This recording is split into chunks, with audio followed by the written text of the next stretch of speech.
Square hammer!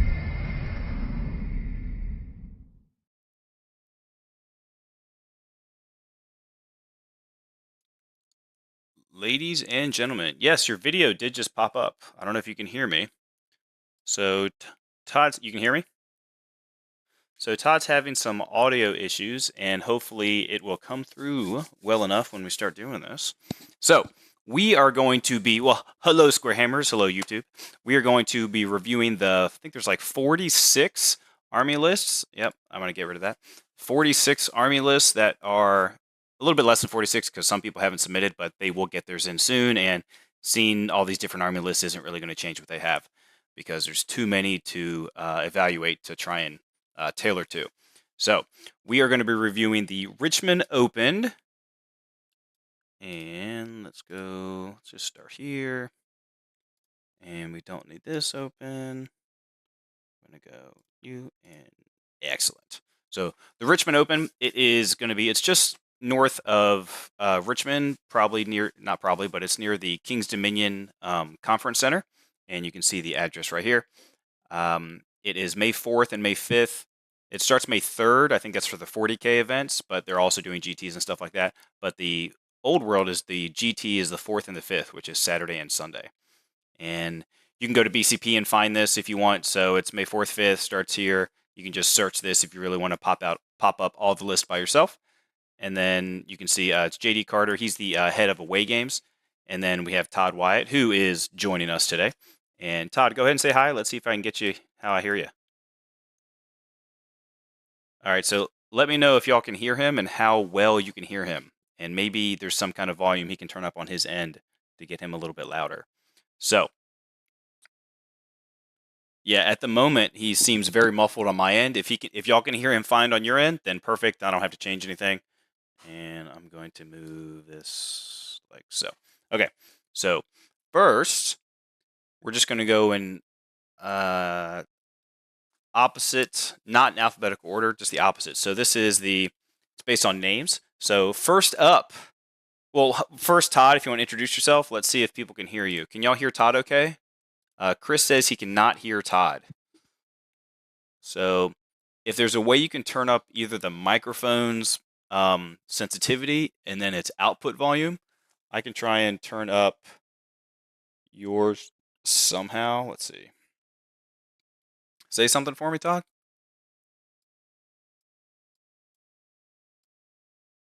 Yeah, because I can't hear you at all. I mean, I can't hear you, but it's very low. I'm trying to see if there's a way on Zoom to. So through the camera, we can hear you better, but then there's like a bad feedback that comes through. It's like we can hear you, then there's like a click, click, click, click, click, click, click, like multiple clicks afterwards, which is really weird. I don't know what the hell that is. But okay, he'll keep working on that, and then every once in a while, just say something, Todd, and then we can hear you come through. No sound at all. Pat, you can't hear us at all.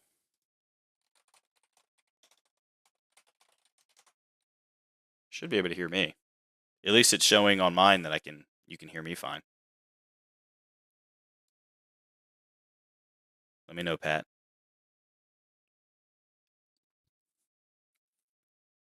Unless you meant you couldn't hear Todd, then that's I get. Okay, so you can hear me, just not Todd. Cool, thank you. All right, Todd's gonna figure that out. And if he can't, then he will just be a lovely, a lovely image, and he will start dancing for us. He did tell me if the audio, so he's gonna start dancing for us. First, we're starting with Zach. Y'all should know him. He's been on several podcasts, and he was in contention for Best General at Nova last year. So he is starting with a Glade. He's bringing Wood Elves. That is his classic. He is bringing a Glade Lord that is 525 points. So he is man, he went with the dragon. I can't believe Zach went with the dragon. He had been practicing for a while not using the dragon, and I guess he just said, "Dragon's so much easier," so he's just going to run with the dragon, which is fine. Charm Shield. Oh, what is that? All right, so we're going to look up some of this stuff because I don't know all all the magic items. Let's see what this mantle does for him. The mantle gives him light armor save, and while he is within 6 inches of a woodland terrain feature, he has a 4-up ward. So he has a 4-up ward, and I think the locust makes him -1 to hit. Yeah, I keep hearing feedback from you. So the locust is the strength characteristic of the enemy cannot be modified. No, of the bear cannot be modified. In addition, the strength characteristic of any model that directs its attacks against the bearer also cannot be modified. So if you only have a great weapon, you just have a great weapon, or like basically a hand weapon that's AP2 versus him. So that's pretty good. He has a Charm Shield, which is basically a 5-up. He's trying to save that for a Monster Slayer attack. And then he has Biting Blade, which gives him AP2. He has the Annoyance of Netlings, which is -1 to be hit. And then he also has...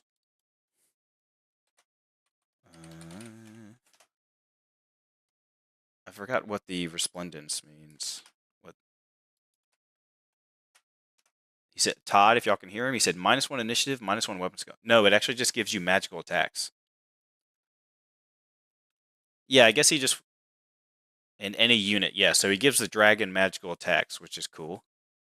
So he's -1 to be hit. He has a 4-up, and then he's got the Charm Shield for a 1-time 5-up ward. He's -1 to be hit.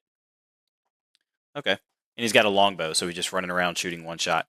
I'm surprised he went with the dragon. He had been practicing a lot with either a big Wild Rider unit with like 3 or 4 characters in it, or a Sisters of the Thorn list. So, oh my gosh, that is bad. That feedback is pretty bad on your end when that happens. I think you're like switching around. I'm not sure what it is, but yeah, he's just playing with it.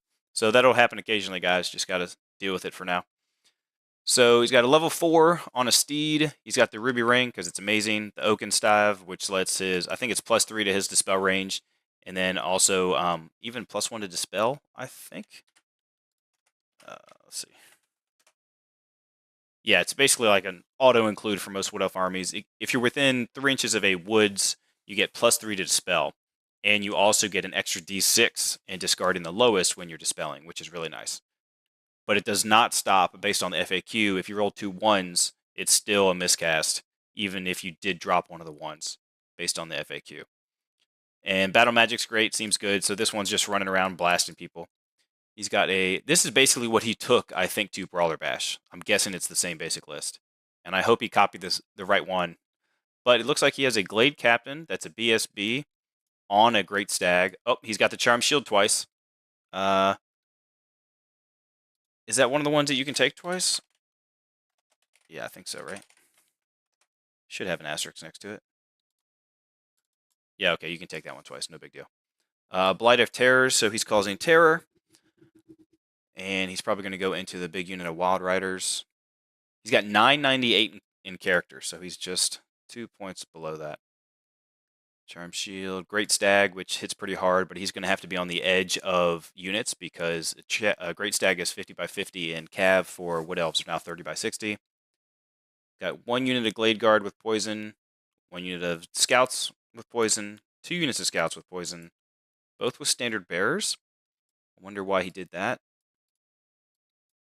I personally don't like standard bearers on the Scouts because it just gives up free victory points if the opponent takes it.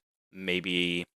I know there's some scenarios that, yeah, if you read some of the scenarios, they do go through that if you have a standard not in your deployment zone or even in your enemy's deployment zone, then you like get extra points for that. 2 units of Glade Riders. Both have reserve move, both have a standard, both poison. The only thing different is one has a musician and the other one does not. Okay. Good core. Classic. Oh, then he has 3 Sisters of the Thorn units. All with going to be +2 with their bound spells because they all have the champion and standard bearer. And one has the banner of the wild or Hunter King, which I'm not sure what that one does. Is that the Vanguard? I don't think so, is it?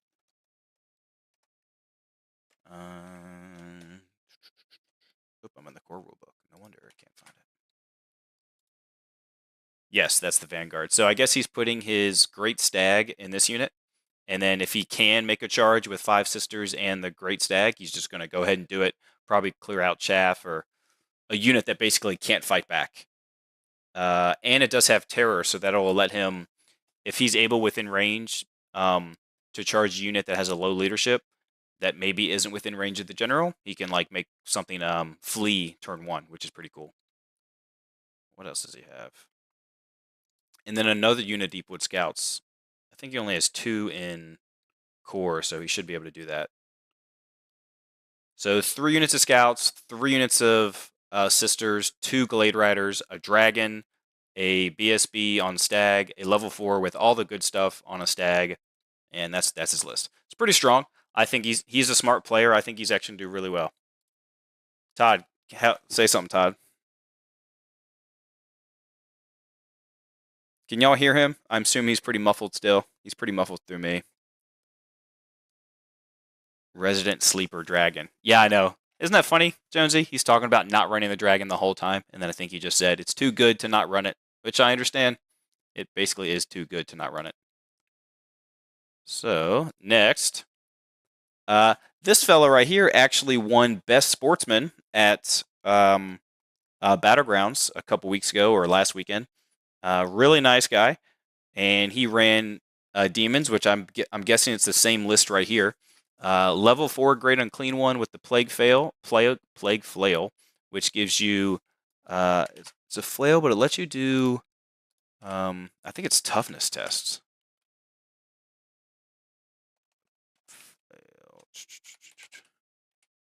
I hear you come through every once in a while. Nah, it's so muffled. It's so muffled. It's ridiculous. Yeah, they're just saying no noise from Todd. Nothing from Todd.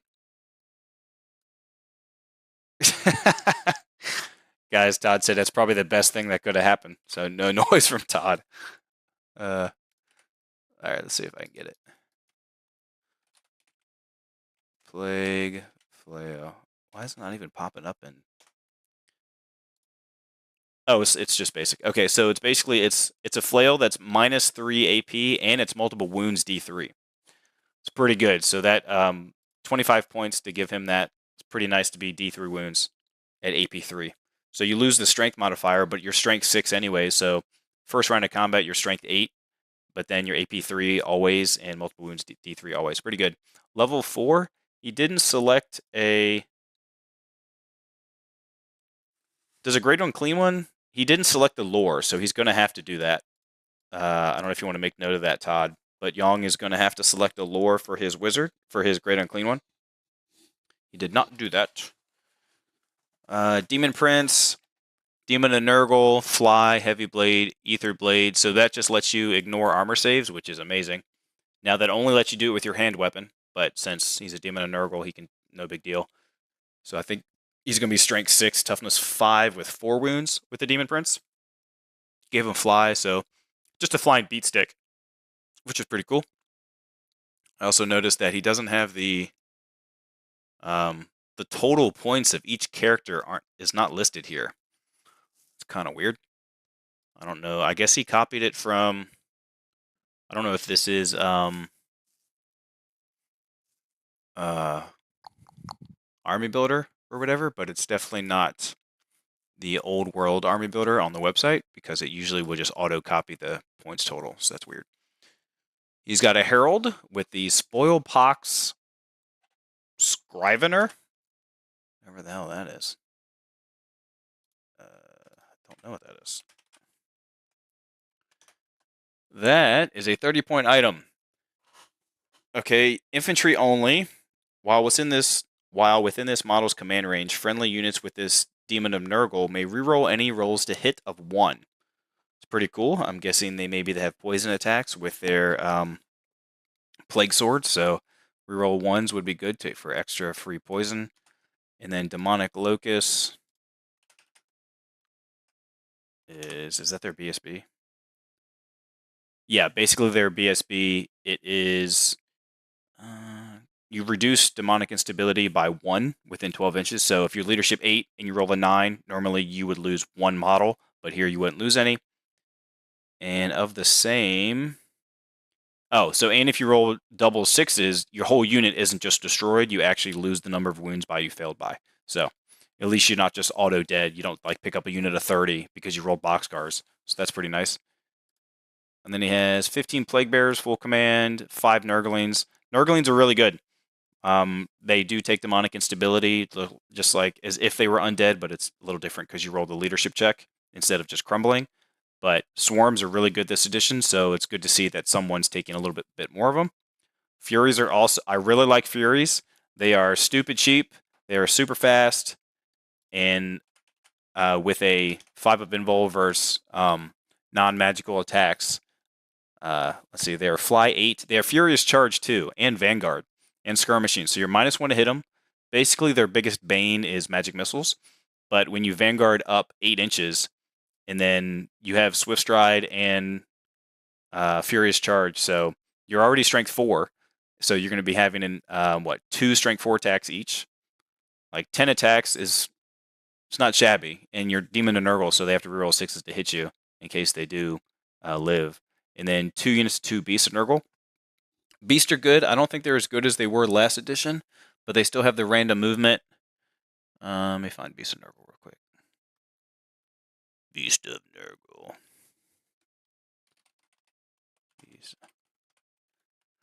I can hear you, but now I can hear myself through your speakers. Maybe if you turn your speakers all the way down, put your output, and then there's still that feedback, and y'all can talk shit to Todd. And that'd be good. And then he's got a soul grinder, which is a... Alright, I'm going to mute you until you figure that out, because that is awful. There's the mute button.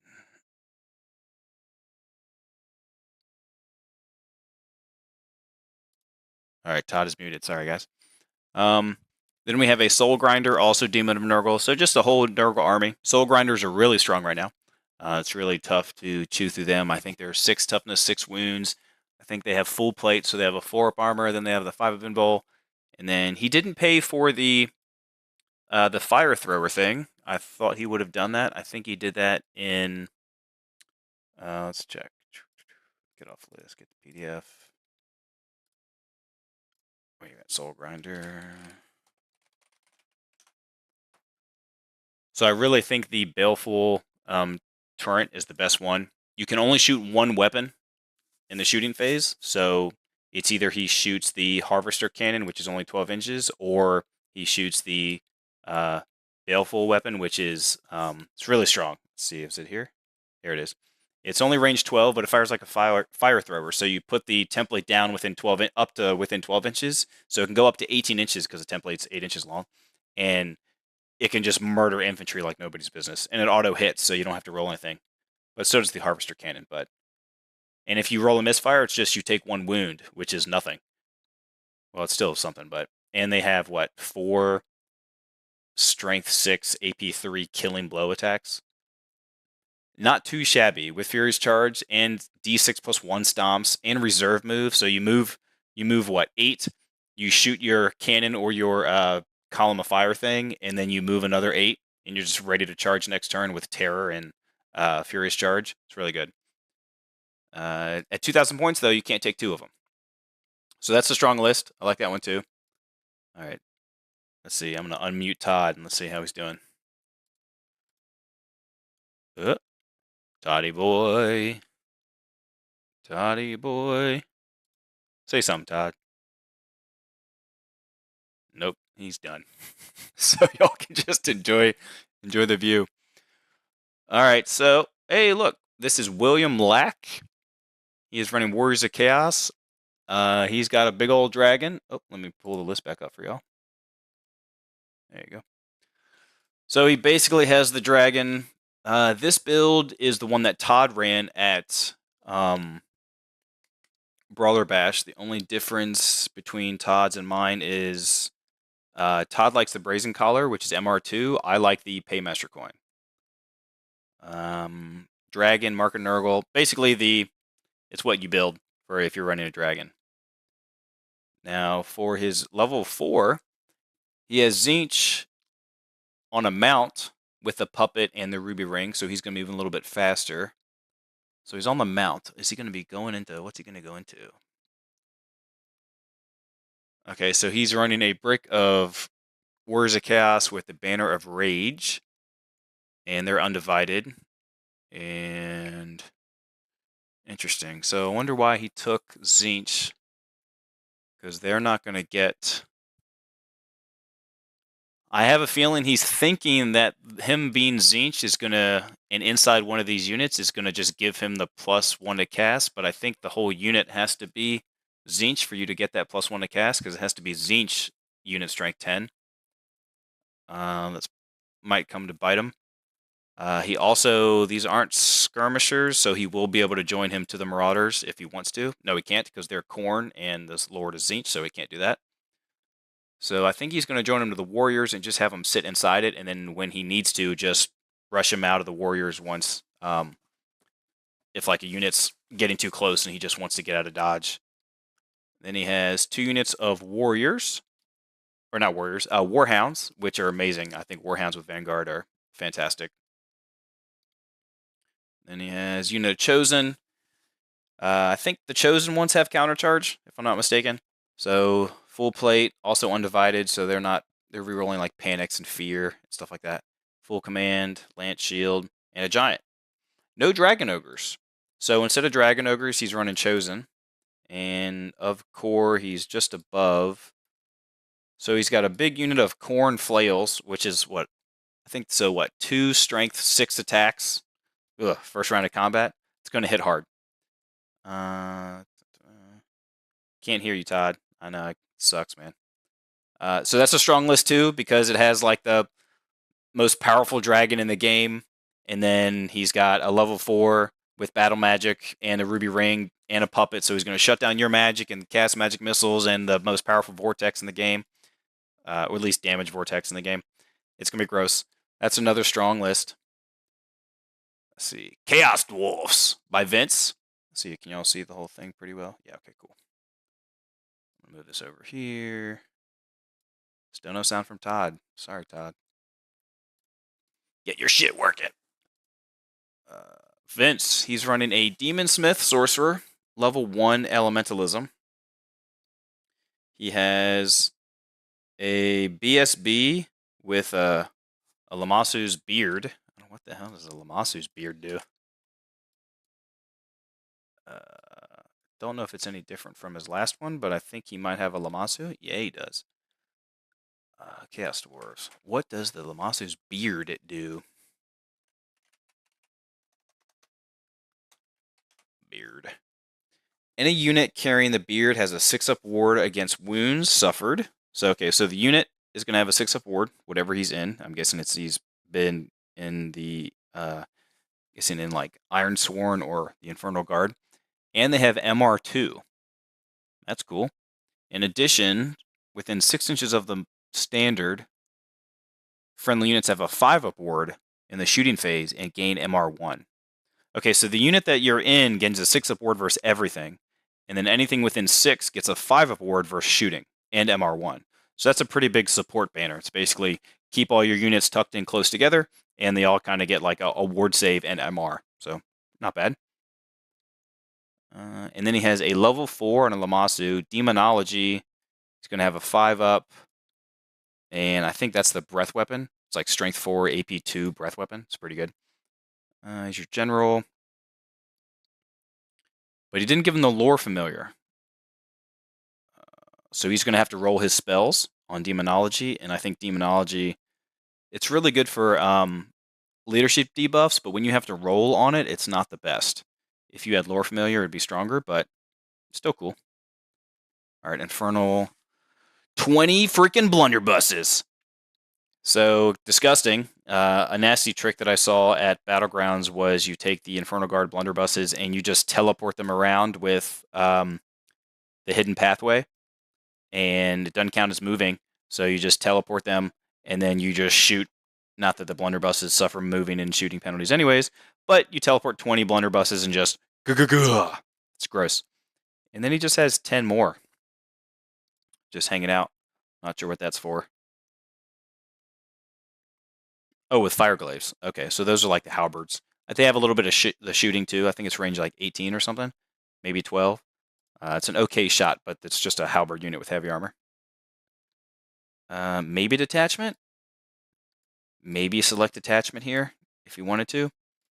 And then he's got what, 17 infernal iron sworns with full plate, full command, the war banner. I mean, it's just a tough unit to move basically. And the Iron Demon. Iron Demon is disgusting. Hellbound and Skullcracker. So I'm not sure which one he took. If he took the shooting one, or if he took the. So Hellbound gives you the 6-up ward and reroll the artillery die. So if he took that, he should be taking the Hellblaster kind of thing. He replaced it with the Skullcracker. So I don't know why he took Hellbound if he's took the Skullcracker. Is there a reason to do that?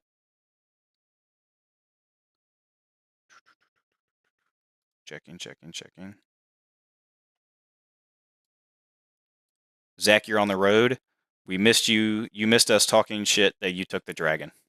After all that, you decided to just go for the dragon.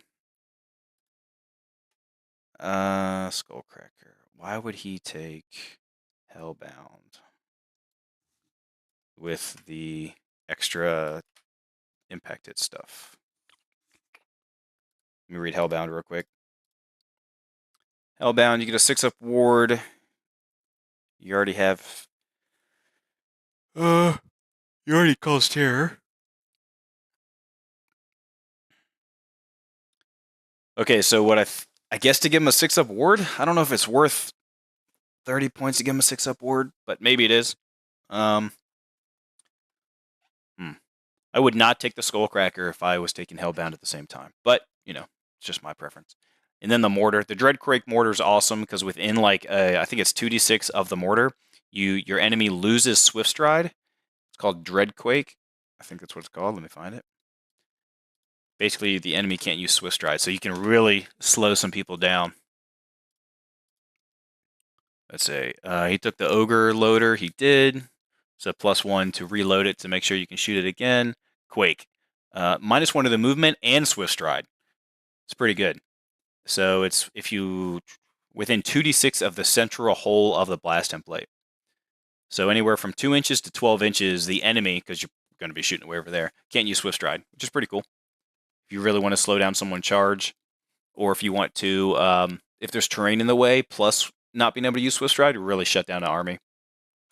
Like Bretonnians or something, you can make them super slow in charges. TJ, I think he's one of the guys that just signed up because we had a couple drops today when we were trying to get everyone's list in.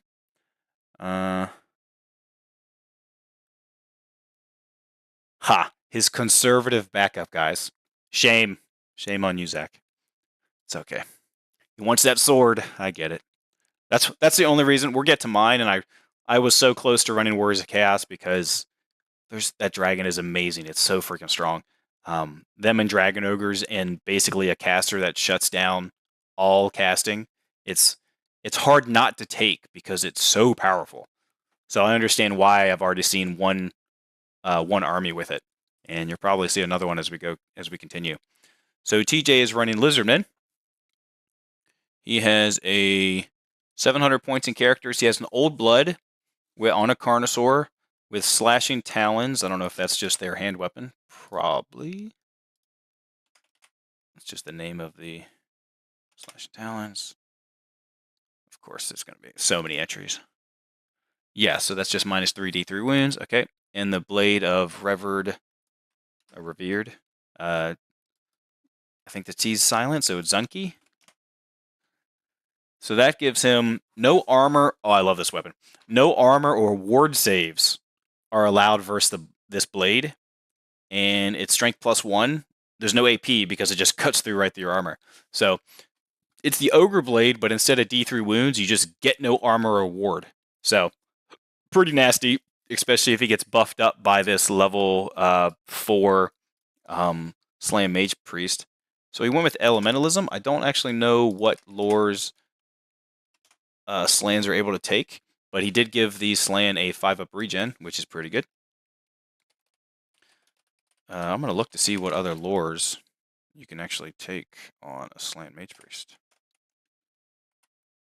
And I would love you to come through for me. Slan. 31 entries. Slans can take, still can't hear you. So you can take Battle Magic, Elementalism, High Magic, Illusion, and Necromancy. So the only one that would really buff you up, I guess, would be High Magic. Oh, maybe some Battle Magic. I don't think so. Yeah, okay, all right. So level 4 Slan, kind of hard to top. Now they can't go in units anymore, if I'm not mistaken. I think they were changed to monster in the FAQ for whatever reason. I guess it's just because they were like on a very large. They want to make people use the new one, which is huge. He's got 21 Saurus Warriors, full command, spears, heavy armor, shield. Don't Saurus Warriors have natural armor 1, or am I just BSing myself? Saurus Warriors. No, they don't. Okay. Oh, the Scaly Skin counts as heavy armor. Got it. So they have a 4-up save, spears, T4, tough to chew through. I think they're, what, 14 points apiece, 15 points apiece, because he gave them a spear. He did not pay for shield wall, though, so no shield wall on these guys. 15 skirmishers with javelins and shields. Todd just messaged me. He said, Young Duke is demonology with his level 4 Great Unclean one. So that was the second one I did. So going back to that for the best sportsman. Demonology sounds good. He has 2 Bastiladons, which are, in my opinion, Bastiladons are fantastic. And because they all cast magic missiles. And I think it's like +3. Is it +3 or +2? Bastiladon. They have a 3-up armor. They're only 4 wounds, but they're T5 with the 4-up armor. They're stubborn. They cause terror. They have cold-blooded, close order. They have impact hits and stomp attacks. You don't get rank bonuses for Fleer and ranks. I'm looking for this magic missile. So he took the Solar Engine. Yeah, that's the one you take. So while within 6 inches of the Solar Engine, anything with cold-blooded, friendly within cold-blooded, has +1 initiative. So that's good. But then it also has basically a fireball that's better than a fireball. It costs 1 more to cast than a regular fireball, so it casts on an 8. But it's 3d3 strength 5 AP2 flaming attacks. So if you had, I think you can, I think at this tournament you can run 3 of them. So you could be shooting, 9d3 strength 5 with AP2 every turn. And it's power level 2, so that's not huge. But since it's range 24, you could easily stay out of the enemy's level 4 to just be whatever's moving up close while their wizard's probably staying back trying to dispel and cast their own spells. It's just like free 3d3, basically 6 strength 5 AP2 hits for each one of them. And it casts on a 9, right? Casts on a 9. So you need to roll a 7, so just roll average and you'll get it. So if you have 2 of them, good chance one's going to go off every turn. And then an Ancient Stegodon, 2 units of 10 Chameleon Skinks, probably just chaff, being annoying, trying to kill other chaff, scouting, all that good stuff, skirmishers. Then a Ancient Stegodon with Great Horns and Giant Blowpipes. I think that's just what it has. Stegodons are good. It's like 6 toughness, 6 wounds on an Ancient. And, I think he just said bye. Looks like we lost Todd. Let me look. Yeah, we lost Todd. Okay, so let me readjust the... Sorry, guys, but I guess he just couldn't get his headset working. So we're going to try and adjust it, so... I guess that's good enough right there. Move this down a little bit. Hopefully Todd can get his stuff working and get him in on the next one. Hopefully by the... maybe he could go and order a new headset or something right now, and then by the time we do a review on the event, he will be able to help cover that. Because I'd like him to be here. I don't want to talk through 48 lists, but I would do it for the old world. So that's a good list by TJ. A lot of magic missiles. Nasty monster. All right. Stephen Knott. Another Chaos Dwarf. I have a level 4 in a Lamassu with the breath weapon. Arcane Familiar. I think that's the... Is that the +1 spell, or is that the one where you get an additional... You can choose one spell from an alternate lore. Oops. Alternate lore that you're not running. And he has the Armor of Silvered Steel, which is the... Is that the 5-up that can't beat? No, that's the Meteoric Iron. Which one's the Silvered Steel? Can anyone beat me to it? It just gives you a 3-up that can't be improved. Okay. 40 points for that. Okay, so he's going to have a 3-up, 5-up because he has Talisman of Protection. He has Elementalism. So double move. He doesn't have Lore Familiar, so he's going to have to roll his spells. He does have the Dark Forge weapon, so he's going to have to roll. Oh, did he join back? He did. Hello?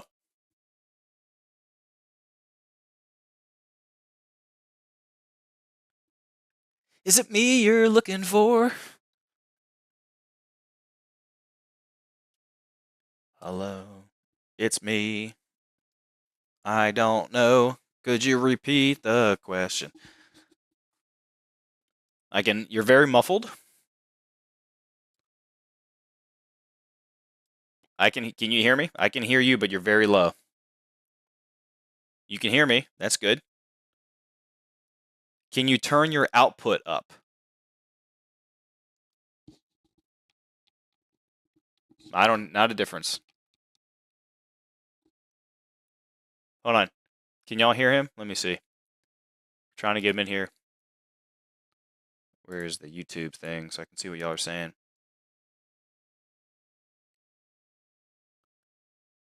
Hello, hello. Say something for me. So I can hear you, but you're very muffled. I think you just need a new headset.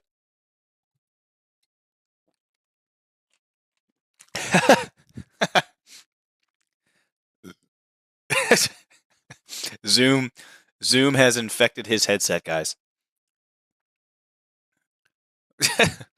All the spyware. Hey, careful. They probably own YouTube now, so we're going to get demonetized and all that stuff. What? I'm sure there's tons of them. All right, so they can't hear you. Say something one more time. Yeah, they can't hear you. I can hear you fine, but they can't hear you at all, so I don't know what's going on. Okay, so they have a level 4 Lamassu, back to that. They have a BSB with the Demonic Familiar. Demonic Familiar. Let's find out what that does.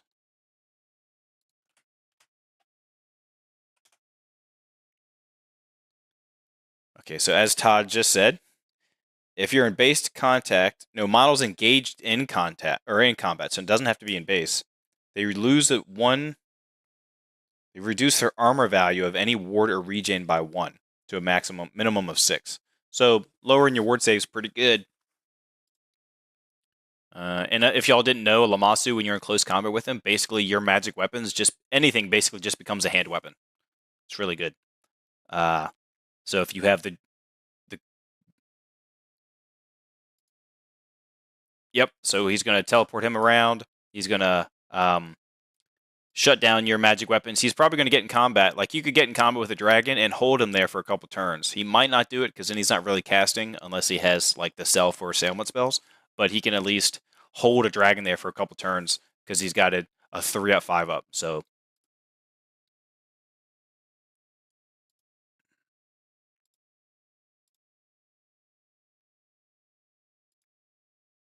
I haven't gotten down to the Iron Demon, but he does have an Iron Demon with the Steam Cannonade. So as Todd is saying, I don't think y'all can hear him, but what you do is you use the Elementalism spell to teleport the Iron Demon, and it doesn't count as moving. So then you just blow the hell out of something with the Steam Cannonade, which is disgusting.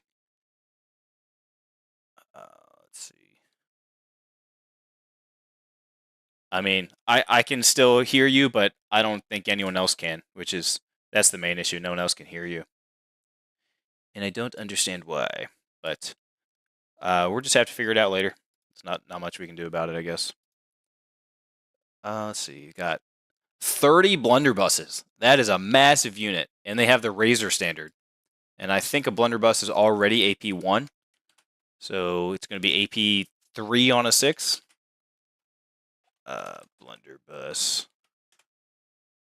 Blunderbuss. Yeah, it's AP 3, and then so it's going to be AP.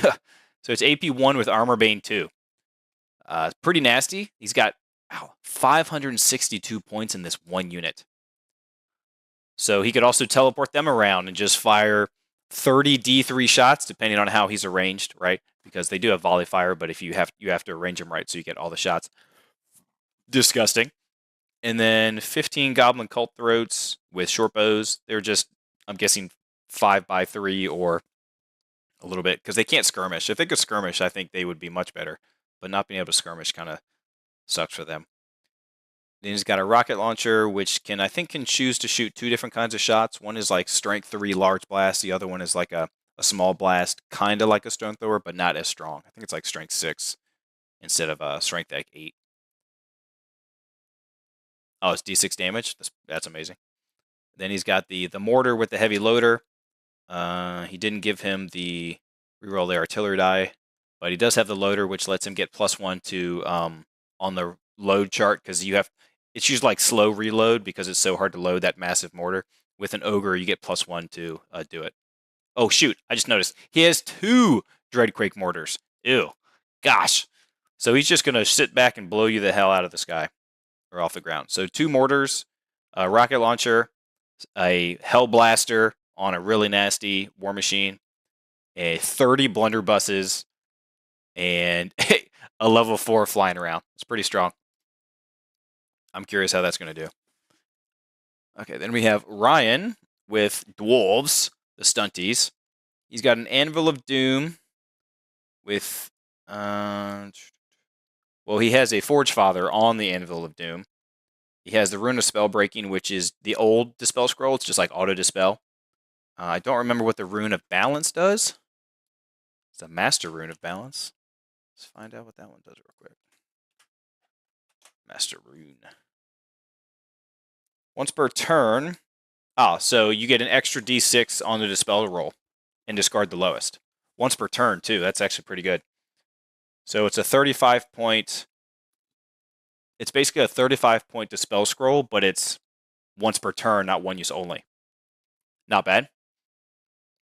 So since the Anvil can't move, you can just, stay out of that range and you'll be okay, but, it's going to be tough to stay out of that range, especially if you took a gun line. He's got a king on Shield Bearers. Rune of Parrying, Rune of Passage, which is just like move through cover.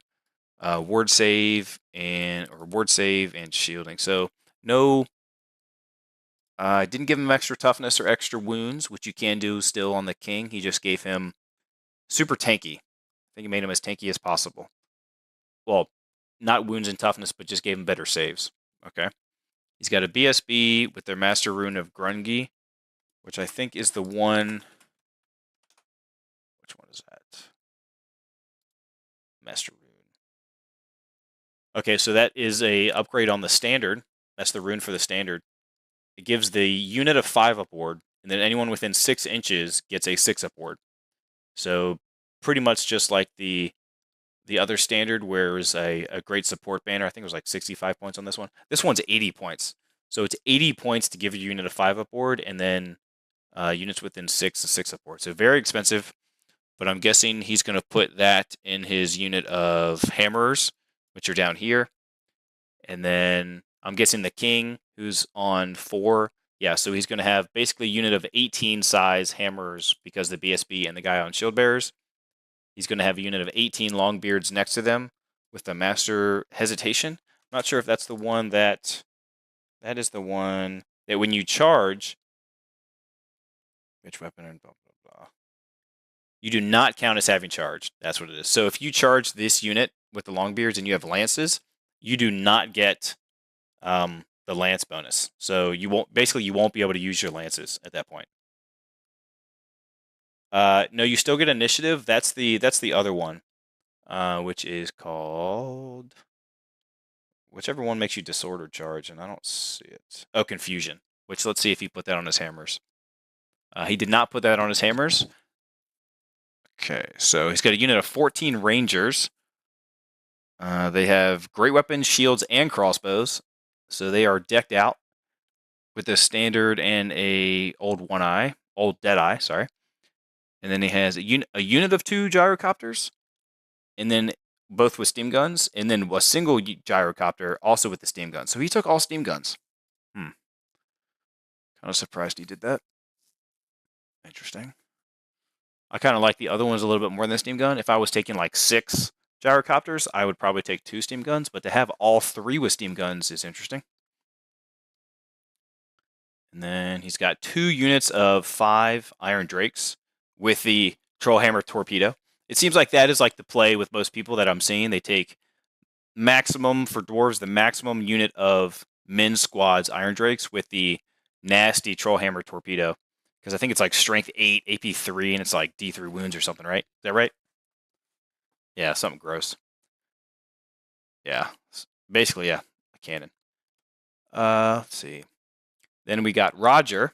Now, Roger is basically running, I think he's running something very close to my list, if not my list, from Brawler Bash. So he's got the Chaos Lord, Full Plate, Shield, Nurgle, Ogre Blade, 2 Favor of the Gods, but the Paymaster coin. So that's the difference between this one and the other one we saw earlier, which was the way Todd runs his dragon. This one is how I run mine. The Enchanting Aura coin, so this coin, a lot of people are sleeping on it in my opinion. It's 25 points. It's just in the generic rulebook. It's you just choose 1 turn and you get to reroll hits. It doesn't say when you use it or anything. So you could roll all your attacks and then choose to use the coin if you want to. So if you have 5 attacks, you miss 4 or 3 or 2 of them, you're like, I need to hit with these, so you get to use them then. That's when you pop the coin. It's really strong when you have to kill something or even just have to win combat. He has let's see if y'all can see that well. He's got a level 4 on foot with the puppet, with the ruby ring, but he did give him some extra stuff. He gave him the Favor of the Gods for 1. He gave him the Biting Blade. Even though he has ensorcelled weapons, I guess he just wanted the extra AP. And he gave them Poisonous Slime. I think that's the one where you get poison attacks. Interesting. Still Mark of Tzeentch, though. So let's see what he's going to be in. He's got 2 units of 5 Warhounds, neither with Vanguard, but 1 with poison attacks. 4 Chaos Knights of Khorne, so they're going to be frenzied.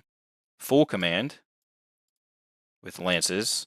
17 Tzeentch warriors, full command in the War Banner. And then 5 chosen and a giant.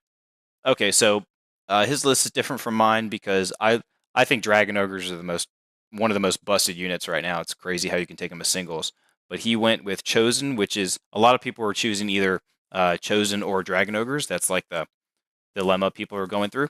But Marcus Slanesh, I think that's the one where you get +1 extra charge range, and then you add +1 to your actual die on the charge. Actually, Marcus Slanesh might be different. Let me check real quick. Revenant holds. Mark of Slanesh. Okay, yeah, so I was thinking Demon of Slanesh. So Mark of Slanesh, it just gives you +1 initiative on the first round of combat. In addition, you auto-pass Panic, which is nice. So Undivided's good because you get to reroll the Panic, but Slanesh is just like, I don't give a crap about it. But they would still have to take Terror, because that's not a Panic check, that's a Terror check. Same with Fear, stuff like that. Interesting. So he took a very fast Warriors, Knights. So 2 units of Warriors and a Giant and a Dragon. Seems good. Robert Kenterman. All right, Vampire counts. Here we go. We have a level 4 Necro with a 5-up ward and the Scepter. The Scepter gives you, that's the one that lets you Invocation of Nehek twice on the same turn. Wait, does the Mortis Engine really have 3 Banshees?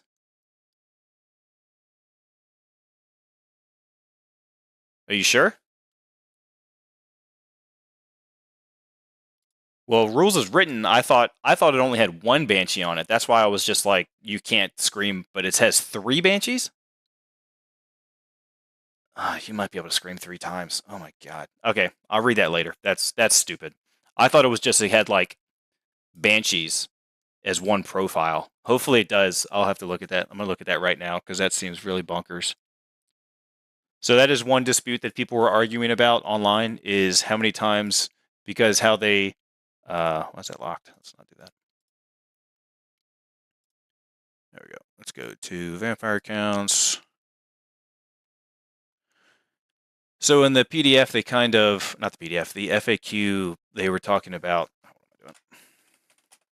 Like per model.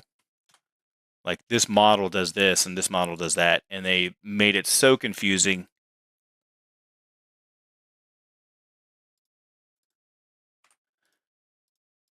Okay, so let me see. I have the FAQ here too. Okay, so it says Banshees times 3. Let me pull up the FAQ. Because that's stupid. I would never run it as that. That just seems busted. So was that in the core rulebook FAQ? Force it fantasy FAQ.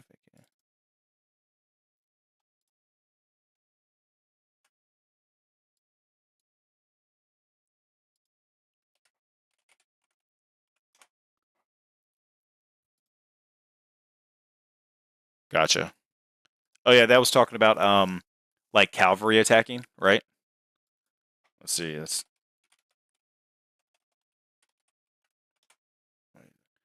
How many attacks can a model with a split profile make? There are 4.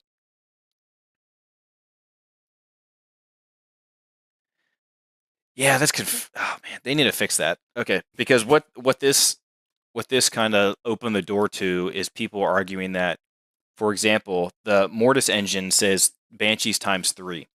So yes, in combat they would get 3 attacks, right? If for some reason it was like a line and they weren't base, like each one would get an attack, right? But in this regard, it's people are extrapolating and saying that there's each, like a model with a split profile consists of not one model. So they're then assuming that when it says Banshees times 3, that means each Banshee gets to scream. So that means each Mortis engine gets 3 screams from the Banshees. I don't know. It's bonkers. I think it's totally wrong, and there's no way they'd intend that because that just opens the door to all sorts of crazy stuff. Okay, back to lists. Back to list.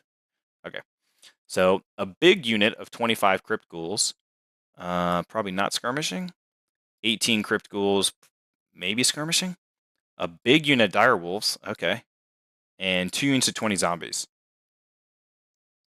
Oh, and he has 3 single acolytes on foot, all level 2. Wow, okay. So he has a level 4 and then 3 level 3s. Sorry, 3 level 2s, but they're all next to the Mortis engine. They're all going to get +1 to cast, and anything also within the Mortis engine's range is going to get +1 movement and +1 initiative. Right? Yeah, I think that's right. So all the cryptic ghouls are going to be striking pretty quickly. I think they all have poison attacks. So he's going to have a level +5 to cast on his level 4, and then 3 dudes with +3 to cast. Yikes.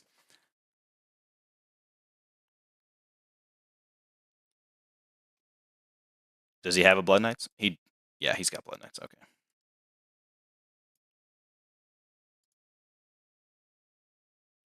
Mm-hmm. Yep. Gross. And then he has the Thrall BSB. I'm guessing on a. Is he on foot? He's a level 1. No, he is on foot. Where's he going? Cripples aren't loner, are they? They might be.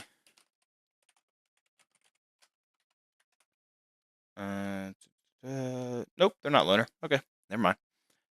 So I guess he's putting them in. He's putting his Thrall in a BSB, or his BSB inside a unit of Crypt Ghouls. I would have figured he wanted him in the Blood Knights, but maybe not. But they are level. It is another level 1, so another +2 to cast. He's got 5 wizards. That's crazy. And he took Dark Acolyte, which makes him the level 1. Okay, So they all have Dark except for the level 4. Pretty good. Dark's a great spell, or a great lore. And these guys are all just going to hold you in combat, and he's just going to keep raising them back. And nasty. Then he has, let's see, what's he got? 90 points? 1 fell bat. This can't be right. Is it 6 fell bats, and it just looks weird? I think it's 6 fell bats in 1 unit. Yeah. Yeah, fell bats, 6. I like fell bats. I almost submitted a list that had 3 units of them, but then they're 0 to 1 per 1,000 points because I think they know how good they are. It's 45 points for fly 10, 2 wounds each, toughness 3, skirmishers. They're on 40s, but they're war beasts, so they are unit strength 1, so they do get the -1 to be shot at. But they're extremely fast with enough attacks that they just hunt war machines and chaff pretty well. Then he's got a big unit of Blood Knights, and y'all couldn't hear Todd, but one of the nasty things now is for Necromancers is you can raise Blood Knights. Like, used to not be able to do that, but now they're so easy to bring them back because they're just cavalry. So he could be down to 1 Blood Knight, and with all of these, I guess he gets 4 rolls to try and bring models back. It's gonna be gross. Lord of Night. He didn't give no magic standard though. Interesting. Seems good. All right, what else we got? Robert. Wait, I guess I opened it twice. I did. Stupid. Phil. Looks like Phil is continuing with his Tomb Kings that I've seen him run for. Let's see, he's got. I don't know if it's any different from what he had been running, but he has a High Priest on a Bone Dragon with Lore Familiar, which is the thing. Burning Blade, I guess he just had 5 points and wanted to give his character a magic weapon. Warding Splint. What's the Warding Splint do? Is that the one that, like, it's like a 5-up that allows wizards to wear it or something? I'm guessing that's what that one is.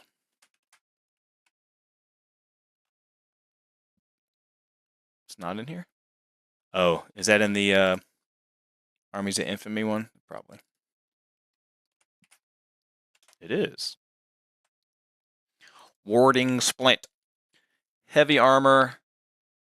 They get a 5-up ward. Okay, so it basically gives them heavy armor, but I think the Bone Dragon has a better save, but it gives them a 5-up ward.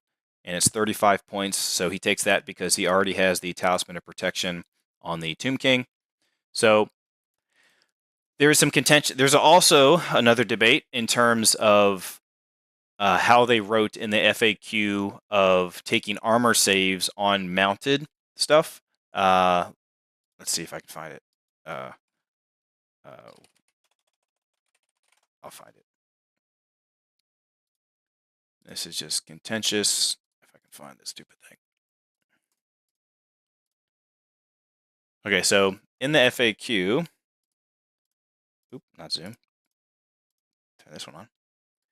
It says a character mounted on a ridden monster or chariot can choose. So it says they can choose to use their own or their mount's magic armor. But then for some stupid reason, they put comma, whichever is better. Like, if they just didn't put whichever is better, it would be totally fine. And then if the character wears magic armor, but I choose to use the mount's magic armor, can I still claim the benefits conferred by the magic armor? No. You must either use a magic item fully or not at all. So, for some stupid reason, they put whichever is better. So, the contention is a Tomb King on a Bone Dragon. I think the Bone Dragon has a 4-up armor save, right? Counts as like heavy armor. But, yeah, because it counts as full plate.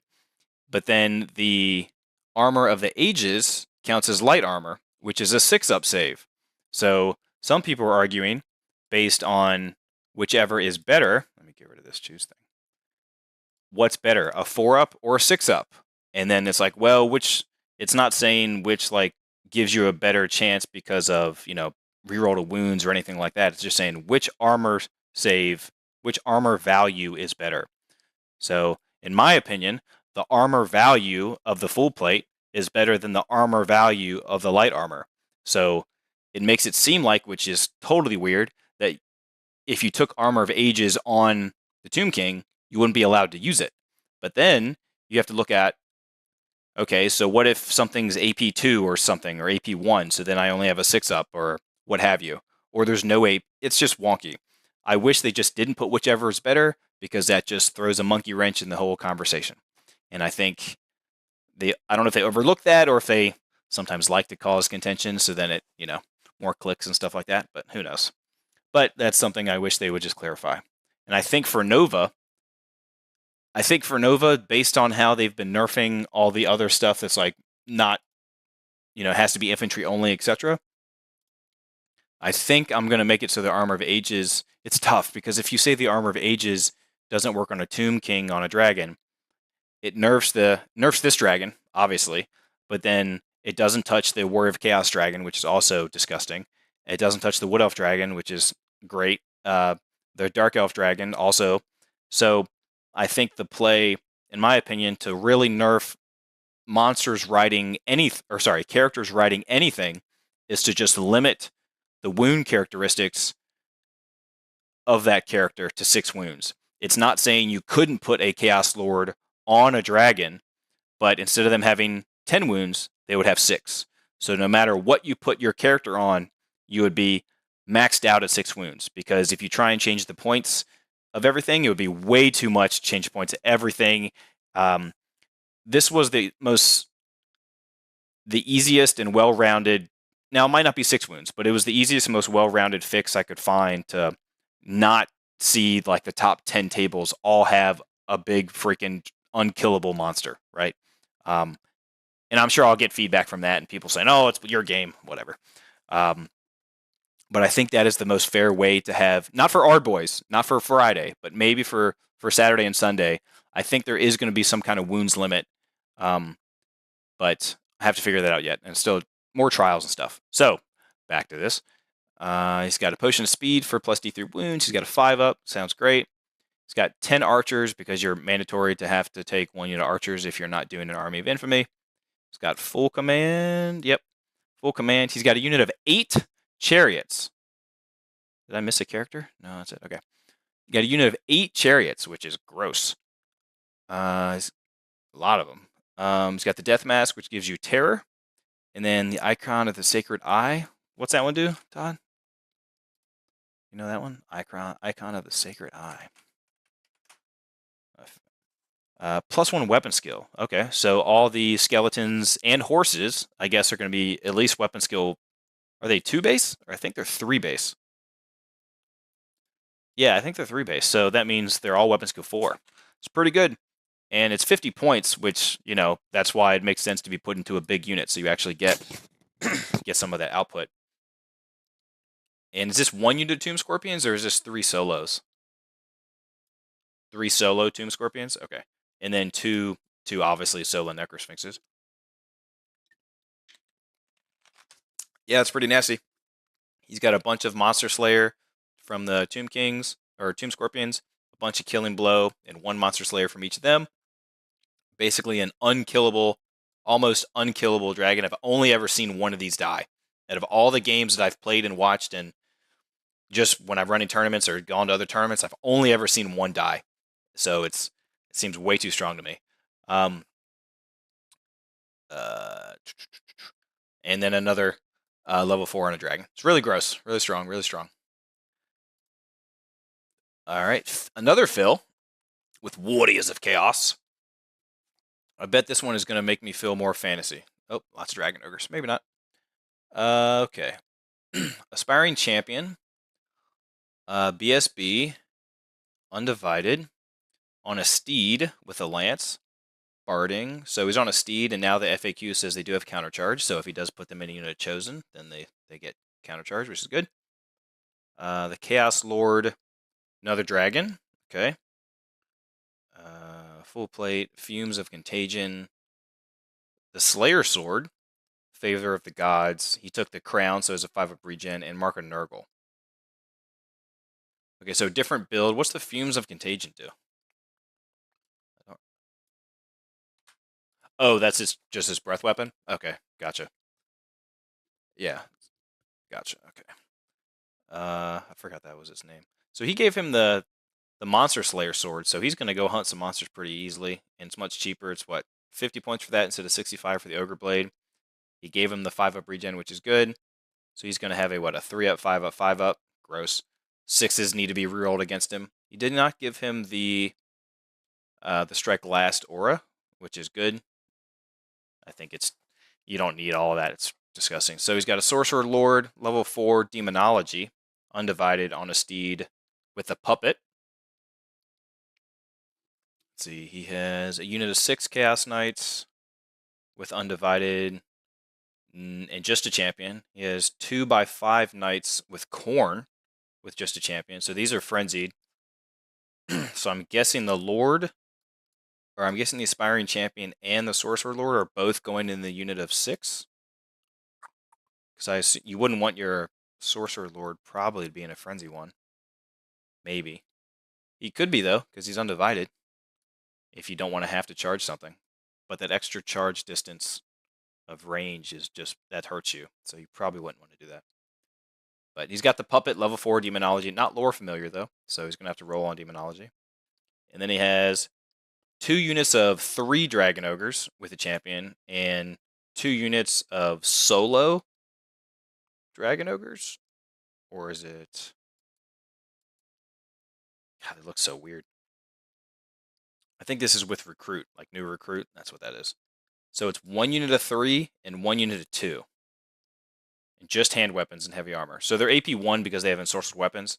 But they will still have a 3-up armor and then the 5-up versus vortexes and magic missiles. But no, just a lot of strength 5 attacks. Nothing wrong with that. Peter! Y'all should know Peter. Comes on the podcast. Filmed plenty of battle reports with him. We have a Duke on a Royal Pegasus with the Ogre Blade and Serene's Locket. That is the, can only take 1, like immune to killing blow and multiple wounds and stuff. So you can only take 1 wound for each of those. Knightly Templar gives him plus D3 attacks and hatred. And then there was a big discussion earlier, like, does that virtue give to also the Pegasus that you're riding? But I think they've clarified that it no longer does, which is good, because that means you could have like a killing blow Pegasus walking around. Prophetess, level 4 on a Pegasus with the Ruby Ring, Lore Familiar, Battle Magic. It seems like just the default build a lot is just a magic missile platform. There you go. On a Royal Pegasus with 360 line of sight. It's really strong. A Paladin with a Lance, BSB, rerolling 1s because the Grommel and the Virtue of Heroism. So he has the Killing Blow / Monster Slayer, rerolling 1s with his Lance and a BSB. Very tough. Very tough. Oh, wow. Look at all this. Okay, so a bunch of Men-at-Arms. 25 Men-at-Arms with the Grail Monk. And full command too. Champion standard. Yep. Full command with the Grail Monk. So they're going to be stubborn. Then he has 4 units of Bowmen. All skirmishers. So that's just, that's funny.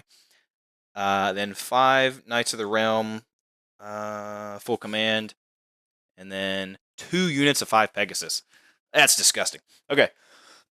So he's going to try and hold you with the Men-at-Arms, whatever he doesn't want his Pegasus Knights to charge with his characters. And then his Bowmen are just going to, they're going to do enough shots. Like, that's 40 shots a turn. That's going to put some wounds on something. And then he's just going to, oh, what was that? Hello? Hello? That was gross. I don't know if y'all heard that feedback. That was mean. We're going to have to do that.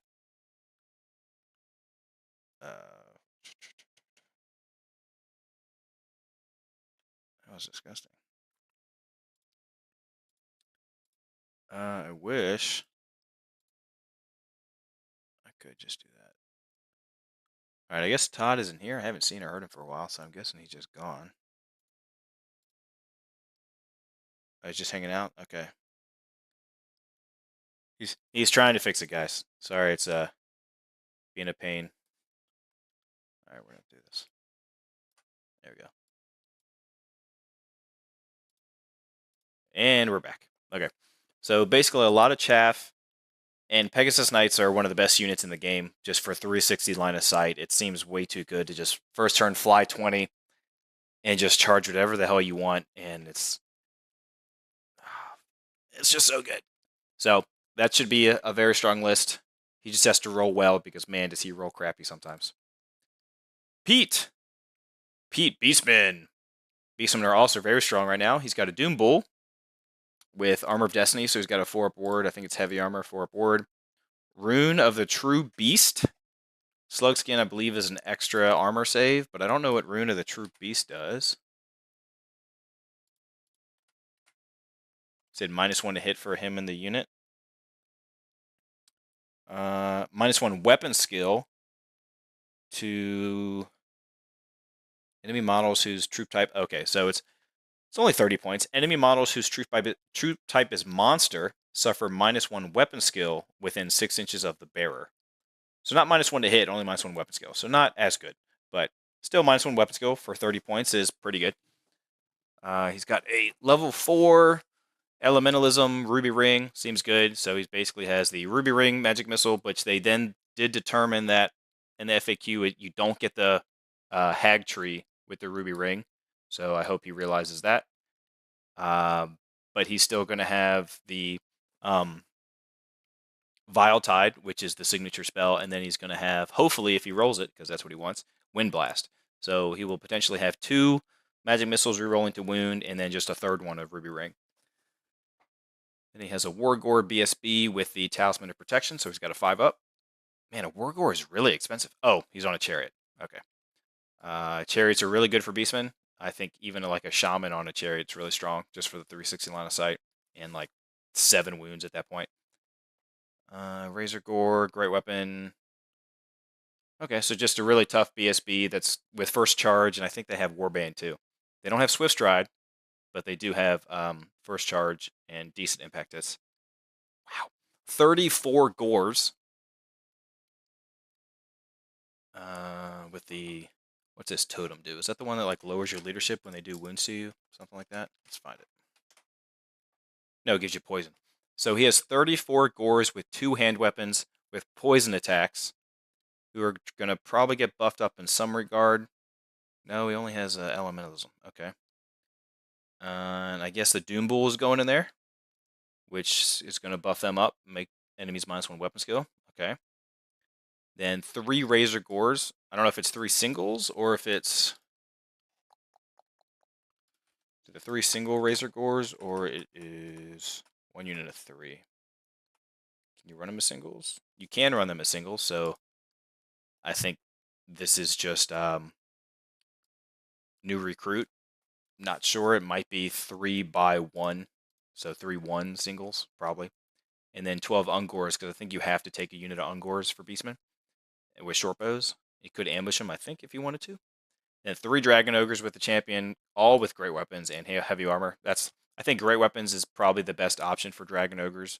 Halberdiers are a close second, but great weapons are probably the best just because they're so hard to kill, and it just makes them strength 7, which is disgusting.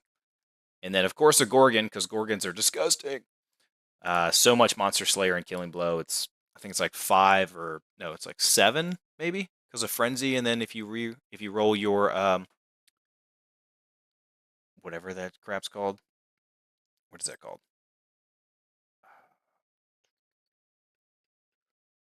Primal Fury. There we go. And then a Chaos Giant. So he has a Gorgon, a Giant, 3 Dragon Ogres, 3 solo Razor Gores, which are just going to be annoying and chaff you up. A huge unit with poison attacks and make you -1 weapon skill. BSB rolling around, a level 4 magic missile guy running around, probably with the 12 short bows down there, and a Doom Bull in the unit of 34. That's tough. That's tough. Next we have Michael. What's Mike running? Mike has, he's not, he is running the Priest. Okay, cool. He has an Old Blood on a Carnosaur with the Ogre Blade for D3 wounds and the Talisman of Protection. He has a Scarvet BSB with a Biting Blade and a Charmed Shield. He has a Slan. I guess they just start off as level 4. Don't remember what the Wand of Jet does. Let's see if I can find it. Wand of Jet. Wand of Jet gives you +1 to cast and dispel. However, should they roll any doubles? Don't forget that. If you roll any doubles when making a casting or dispel roll, it is destroyed. Wow, that's... Ooh. Does not negate a roll a natural 1, blah, blah, blah. Note that if this is a modifier to the result of a roll. It does not negate double ones. Gotcha. So 45 points for that, +1 cast and dispel. It's pretty good, but man, rolling 1 doubles. Man, that just sucks if it happens turn 1. So let's hope it doesn't. Or let's hope it does, because it's Mike. Ha ha ha. But calming does you re-roll one of the d6. Oh, that's really cool. So once per turn, so when you roll doubles, basically, you re-roll one of the d6 for dispelling, and your dispel range is now 27 inches instead of 24. It's pretty good. High magic, pretty good. 10 skirmishers, javelin shields, 15 Saurus warriors, 10 skirmishers, 10 skirmishers, 10 skirmishers, 10 skirmishers. Jeez, 1, 2, 3, 4. He has 50 skirmishers, all with javelins and shields. Wow, that's annoying as hell. And then I think he took just 15 Saurus warriors just with shield wall. Okay. Y'all talking? What's someone? Where's YouTube? What y'all saying? Anything cool? Poxus obviously is trying to say something in the YouTube chat to keep communication going. Slug skins -1 hit. Gotcha. Well, everyone apparently, only a couple people did not roll well. Wait, just a heads up. I have the dwarf list from a little bit ago. It's 5 gyrocopters, all with steam guns, 2x2 and 1. Wow, so you're rolling 5 gyrocopters, Ryan? Yikes. That's disgusting. All with steam guns, though, so more manageable. Because, like, there's so many monsters now, it's okay. 2 Bastiladons with, I'm guessing, the disgusting magic missile. And then a Stegodon. So he has a Stegodon with a giant bow, which is basically a bolt thrower. 2 Bastiladons with magic missiles. 50 skirmishers, which are probably just going to chaff you up, shoot you as long as he can, so he can just keep shooting magic missiles at you. And then a level 4 and an old blood on a Carnosaur. So Carnosaur goes monster hunting. He probably throws that out there and then skirmishes the crap out of you. It's pretty strong. A lot of magic missiles coming at you, and just missiles from all the javelins. Matthew. Another Bretonia. Gauntlet of the Duel. Anointed Armor. Don't know what that one does. Healing Potion. Okay. And the Monster Slayer slash... oops. Slash Scale and Blow. Where's Anointed? Anointed. Is that in the Arcane Journal? Probably. Well, I haven't found an illegal list yet, so that's good. Anointed Armor. It is in the Arcane Journal for Bretonia. Okay, you get heavy armor. As long as the wearer has the blessing, they are immune to killing blow and multiple wounds. If the wearer suffers an unsaved wound from an attack with either of these special rules, they lose a single wound. Should they ever lose the blessing of the... Wait, why would you take this over the locket? Did he take it twice? Is that why? Let me... He didn't. Hold on. Why would you ever... Why would you ever take that? Okay, so the locket says you're immune to multiple wounds special rule. Oh, okay, that's why. Gotcha. So I messed up earlier. So the anointed armor makes you immune to killing blow, but the other armor makes you just immune to multiple wounds. Not the other armor, the talisman, the locket. Gotcha. Understood. Understood. Okay. So now it looks like he has gone. Bye, Todd. So we're gonna have to fix where I am. Make it so y'all can see me a little better, because that looks awful. We did it! We did it! And we're going to sit here, and we're going to do this. Hey! Okay.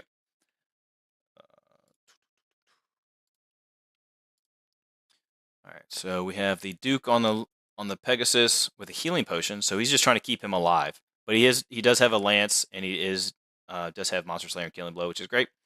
He has the Lore Familiar of Elementalism, level 4, and the Falcon Horn. So that's basically a leadership test, and enemy units can't fly. I don't think it's all units, right? Falcon Horn. It's amazing. Falcon Horn. That is this one.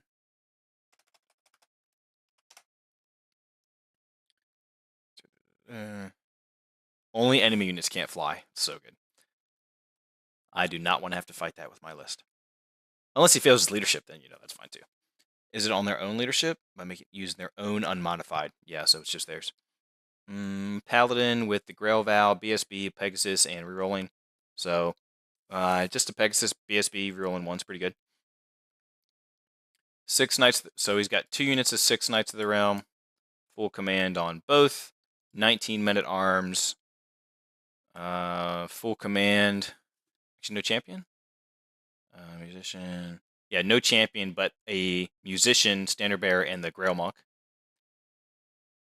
So if you challenge it, he's going to have to accept or just decline with the Grail Monk. I think it counts as a champion, too. Don't remember. 12 Bowmen. 6 Pegasus, 2 units of 3. 1 does not have a standard, and the one that does have a standard has the Battle of Chalons. And then 5 Yeomen, which are great chaff. And then 6 Grail Knights. Finally, I haven't seen Grail Knights in a while. Everyone's always taking Pegasus Knights. But if those Grail Knights hit, they hit pretty hard. So what's going in the Grail Knights? I guess that's on a Pegasus. That's on a Pegasus. Is he putting the Prophetess in there? Or nobody. Probably not putting anyone in there. Okay. Okie dokie. Let's go back to you, make sure everything looks okay. I need to move this over a little bit.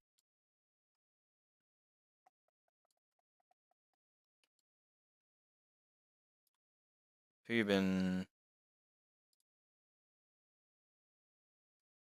Oh. 1 second. 1 second. I don't know if y'all can hear me anymore. Can you hear me?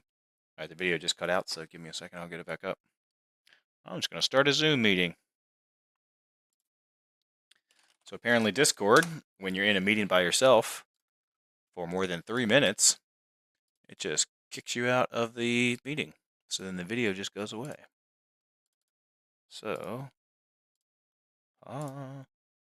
and we're back. And now we actually have the background. Look at that. And I am very close up. It's okay.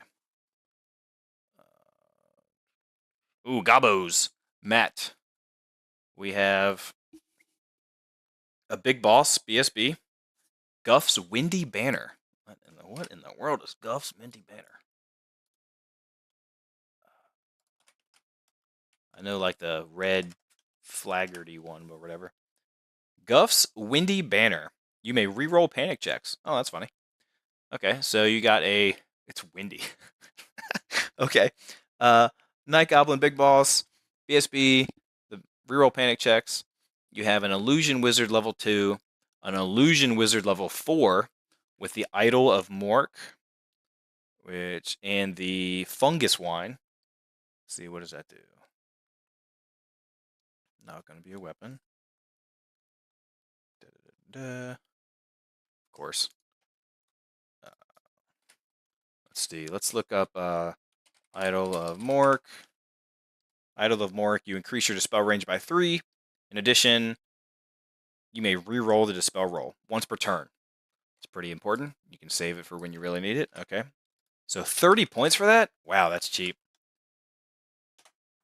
And Fungus Wine, it's an asterisk, so it's Night Goblin characters only. During the command subphase of their turn, if they are not engaged in combat, they may attempt to distribute Fungus Wine to the unit they have they're joined by making a leadership check using their own. If passed, until the start of your next turn subphase, your ITP. It's really good if you expect you're about to get charged or you want to charge a terror-causing unit, so you don't want to have to like take a test and not have to charge and all that other stuff. It's pretty good, actually. ITP is amazing. And for 10 points, leadership check and just become ITP. That's pretty cheap. And for Night Goblins, that's pretty good. Night Goblin War Boss, Wallopas 1-hit wounds. And let's see what that does nowadays. Wallopas. Oh yeah, gosh. Okay, so once per game during the first round of combat, you can use the wielder of this weapon can use it with this profile. At all other times, it counts as a hand weapon with magical attacks. So in one turn of combat, it's only 15 points, but you're going to be Strength 10, AP 3 with Strike First. That is awesome. And he has the Paymaster's coin. So how many attacks does Night Goblin War Boss have? That's great. I love that kind of stuff. Night Goblin War Boss, what we got? Night Goblin Squig Hoppers, Troll Mobs, Goblin Knobs, Night Goblin Shaman. It's a big boss, War Boss. So he's going to have 4 Strength 10 attacks, AP 3, striking first with rerolls to hit because the Paymaster's coin. And he's going to use it in the first turn of combat because then he can't use the Strength 10 anymore. So he kind of is hoping he misses a couple times just to take use of the 25-point Paymaster coin. But even if he doesn't, he could use it for when it's just a hand weapon. But still, that is awesome. I want to see that kill something. Like I want to see a monster that's taken a couple wounds from fanatics just walk in and just get 1-hit wounds. That'd be great. Is there anyone sees that I've missed so far? It seems like what's up, Hobby Mike? Hobby Jerks? Yes. Oh, we're looking at yours, Matt? Yeah, that's right. I think it's hilarious. I love it. Okay. And what's he got? He's got, oh my god, I see 40. So 40 Night Goblins with netters, spears, and 3 fanatics, of course, full command. 40 Night Goblins with netters, 3 fanatics, full command. Why are they different points? Oh, because one has spears. So 40 with spears with 3 fanatics, full command. 40 with hand weapon shield, full command, 3 fanatics. And then a unit of 20. Unit of 20 with bows and 2 fanatics. So he's got 8 fanatics on the field. So good. Oh, I love that. So is he going to put all these in the same unit? Hey, Matt, you're here. Do you expect to put all the all your war bosses and stuff going in the same character? You're kind of splitting them up. Is your BSB and your Wallopas going in the same unit?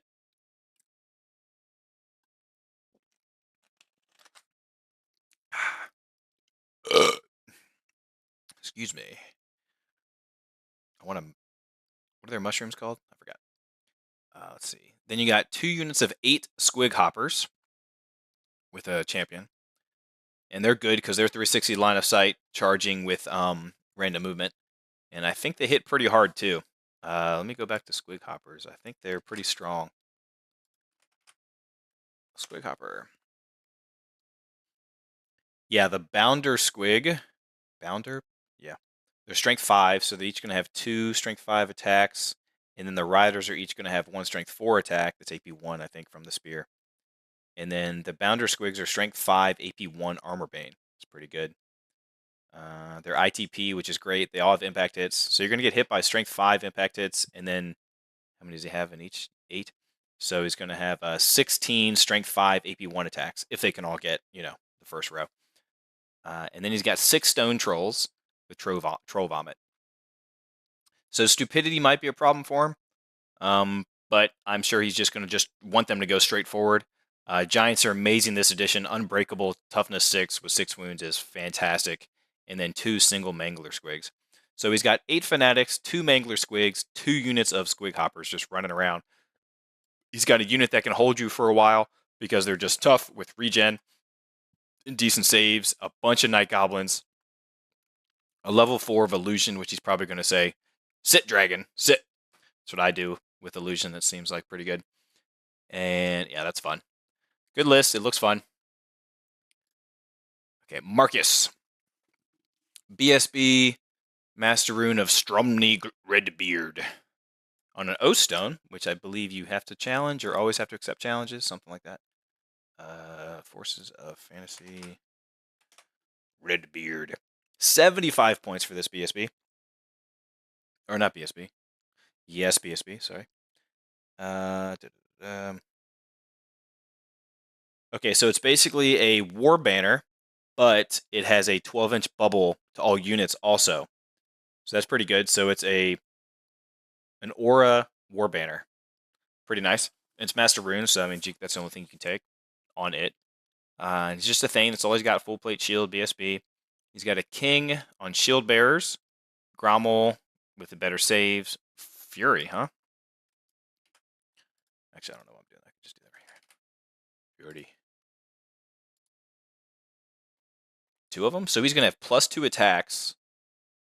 I think the Master Rune or Grommel means you ignore armor saves. Is that right, guys? No, you have a 2-up armor, which can't be. So what's the... Why do you have 2 extra attacks? What do you need 2 extra attacks for? What's doing that for you? So you're +1 strength, +2 attacks with a great weapon. So I guess you're going to be 6 strength, 6 attacks. Because I think they're only strength 4 base. So 6 strength, 6 attacks. That's still a lot of attacks. Rune Lord with a spoon spell breaking, so auto 1 off. The balance is the it's like basically the once per turn extra d6, I think, like the spell scroll for 35 points. 10 Thunderers, can't go wrong there. No musician but a champion in, sorry, no standard but a musician and a champion. 17 Longbeards with the Rune of Battle. I don't remember. I think this one's like reroll panic or something like that. No, so it's +1 combat res. Oh, gross. So they're going to have +2 combat res with the BSB nearby. It's pretty good. 10 rangers, crossbows, just crossbows. No great weapons or shields or anything, so they're just going to run around and chaff you up and shoot you a bit. A cannon, finally, the first dwarf cannon I've seen so far. Reloading, I think that's the... Even if you roll on the chart, you still get to shoot the next turn. Let me make sure. That's right. So it's only 5 points, which is pretty good. So you can shoot every turn, even if it misfired and malfunctioned during its previous turn. It's pretty good. It's only 5 points. It's very cheap to get an extra cannonball shot. Ironbreakers drilled. There you go. First drilled I've seen to pay for it. So this unit is super tough to chew through. Rune of Battle, so they got the +1 combat res. Does he have a Rune Lord? Not on an anvil. So you could, if you had an anvil here, you give these guys, I think it's like a 2-up reroll 1s. So basically a 2-up reroll 1 save on these Ironbreakers with the anvil spell. It's gross. 12 hammers, also drilled. Champion. It says that another +1. So he's going for all combat res here. Okay, cool. No rune on the standard other than their battle, so it doesn't have like the disordered charge or the like the no weapon bonus for charging. So like lances still do a thing, and an organ gun. Seems good. So we got an organ gun, cannon, 2 elite units, a bunch, basically 3 bricks that are going to all have +2 combat res, and then some shooting stuff, and that's about it. Seems like a classic dwarf list. Looks like it to me. Luna. We have a Duke on a Hippogriff. So no 360 line of sight, but more wounds and more damage output from the Hippogriff. Grommel, so they're rerolling 1s, a healing potion, and the Virtue of Heroism. So that's kind of close to the other one I saw, but I think it was on a Royal Pegasus, because I think they had the Grommel, the healing potion, and the Heroism. I think so. So the only difference here is Luna's is on a Hippogriff, and the other one was on, I think, just a Royal Pegasus. But still really good. Still a nasty Duke, because for some reason Dukes have like 4 wounds. They have the same amount of wounds as a Chaos Lord, and strength 5. Pretty good. Oh, a special character. Oh, unless he just named him. Yes, they just got named. Got it. Okay. I did it on mine too. Maybe I should change it so it says Necromancer. Okay. So we have a BSB with the War Banner, also on a Pegasus, and the Falcon Horn. So only one Monster Slayer slash Killing Blow. Pegasus. The Green. Oh, is a special character. We have the Green Knight. That's awesome. So that should get you some theme points for sure, because I assume the Green Knight still isn't too great. Basically, it like pops out of terrain, but it keeps coming back, which is pretty sweet. And I think the model is amazing. I don't know what they're using for it. Then we have 10 skirmishers, 10 skirmishers, 10 skirmishers, all bowmen, 10 skirmishers, all bowmen, but this one has a standard. Is that the only difference? Yep, probably to get them over 500 points. Let's see, I think these are just Knights of the Realm. Based on the points cost, I think they're just Knights of the Realm. And same thing, because yep, okay. So 1 unit of 6 Knights of the Realm, 1 unit of 5 Knights of the Realm. No champion in this one, full command in this one, special. So 5 Pegasus, 5 Pegasus. Okay, so 10 Pegasus, 2 units of Knights of the Realm, 4 units of 10 Skirmishing Archers. So kind of close to Peter's. 2 units of 5. I think Peter's only had 1 unit of Knights of the Realm. And yeah, instead of this unit, or no, instead of this one of the two, he had the 25 men at arms. Okay, that's the difference here. And then the Green Knight, because no magic. If y'all notice, there's no magic in this list. So whoever Luna plays against is just going to have free reign, which is interesting. So they're just hoping that their Pegasus do enough damage. I assume their objective is to get in combat with their wizards units as fast as possible to silence those spells, because obviously wizards can't cast all the good stuff when they're in combat. Cool, cool. Logan. Y'all say anything? I wish it gave me like a notification that y'all said something, like a ding, ding. That'd be cool. BSB with level 4 and Spear, I think. Yep. Okay. Sounds good, Matt. What else? Can't repeat the same runes, so the battles need to have another rune with them. Are you sure? I thought Dwarfs, you can have the same rune if it's the asterisk. Does he have the asterisk on these? Let me check. Standard runes. It is the Rune of Battle.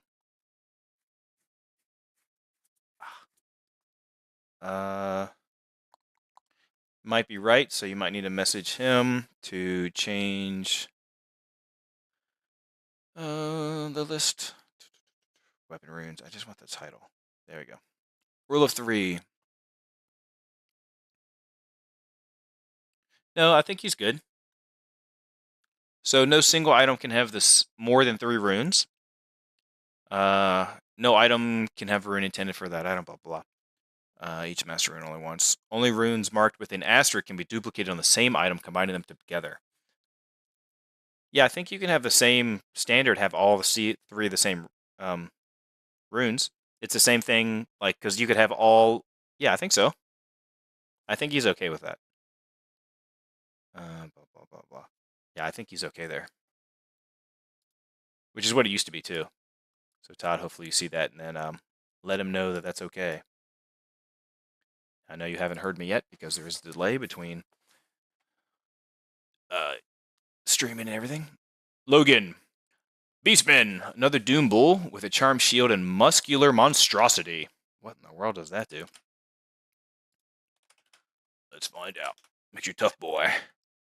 35 points, plus 1 strength, so I guess that makes the Doom Bull strength 6? Strength 6 Doom Bull? Let's check. Strength 7! Gross. So you have a Strength 7 Doom Bull with just a Charm Shield. No special weapons. Do they have the special item for magic? They do have Foe Render. Foe Render is good. I believe that gives you AP 2. Might just be impacted or something. Let me check. Foe Render. No, your hand weapon is AP 2. Gotcha. So you're Strength 7 with AP 2, a hand weapon. pretty good.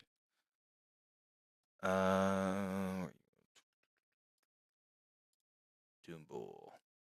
Yeah, so you have 5 strength, 7 AP2 attacks at initiative 5 on the charge up to initiative 9. Disgusting. You have the Bray Shaman, level 4, Slug Skin, so the minus to be hits or whatever. Is that it?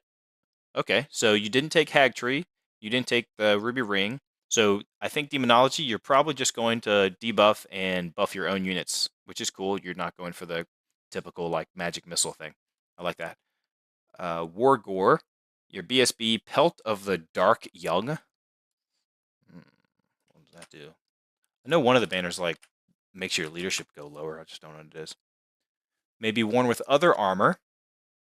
Improves your armor value by 1. In addition, so it's +1 armor to yourself, and any unit has MR2. That's good. So he has heavy armor for a 5-up. He's got a shield for a 4-up. He's got +1 for the pelt, and then gnarled hide, which gives you, I think, natural armor 1. So that War Gore BSB has a 2-up save, and MR2. It's pretty good. And charm shield for one use only 5-up.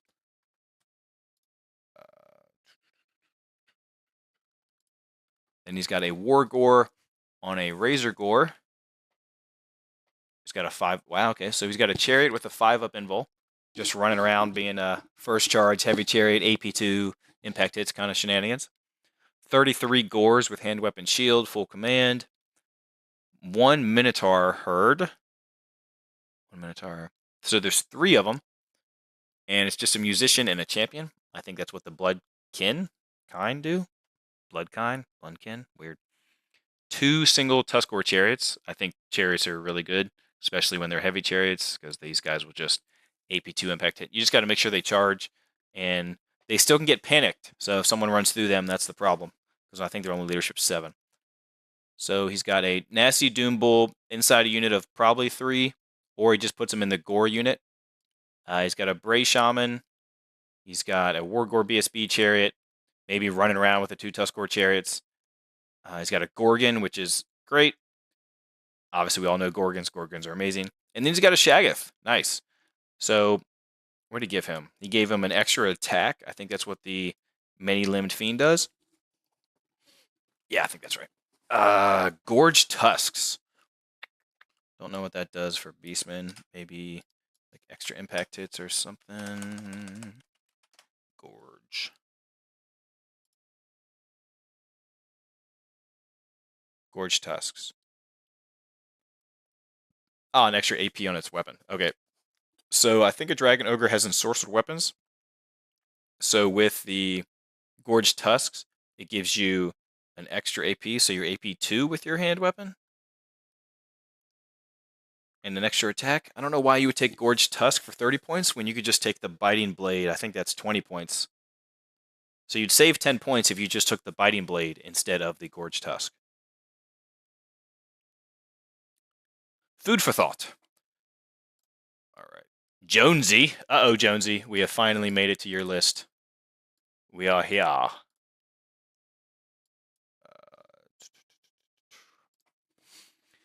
Jonesy, what you got, buddy? You have a level 4 on a war horse with the Book of Ashore. I think that's the one that gives you like plus to cast. For the Empire. I lied. It is totally not. It's 85 points. Holy cow. So, +3 to your Dispel. If they roll any doubles, so it's +3 to Dispel. Okay, and you add +1 to cast or Dispel, unless it's a double. However, if you do roll a double, you cannot be that +1 cannot be applied to that roll. So the Lizardman one is if you roll doubles, that item is gone, but it's only like 40 or 45 points. This one's 85 points. It increases your. It's basically the Becalming Cognition plus whatever that the Lizardman item is into 1.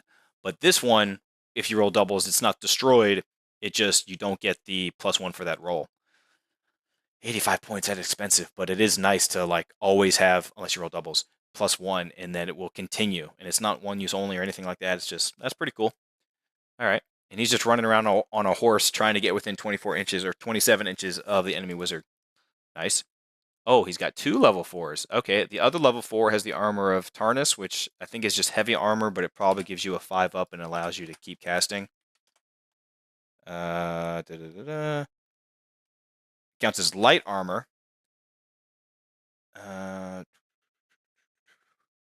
And gives you a 5-up. Got it. So lore familiar. So he's got a 5-up, and he gets to know his spells. And the wizard's familiar. I don't remember which one that is. Is that wizard's familiar? Get +1 to dispel. Okay, so he has. Oh, could you have put that on your 85 one? You have put that on your guy above here, so he'd be at +6 to dispel. Could you do that? That'd be. Oh, it's right here. You could.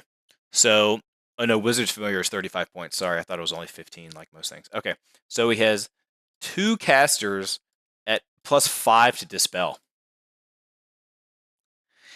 All right, bye-bye magic. That's pretty good.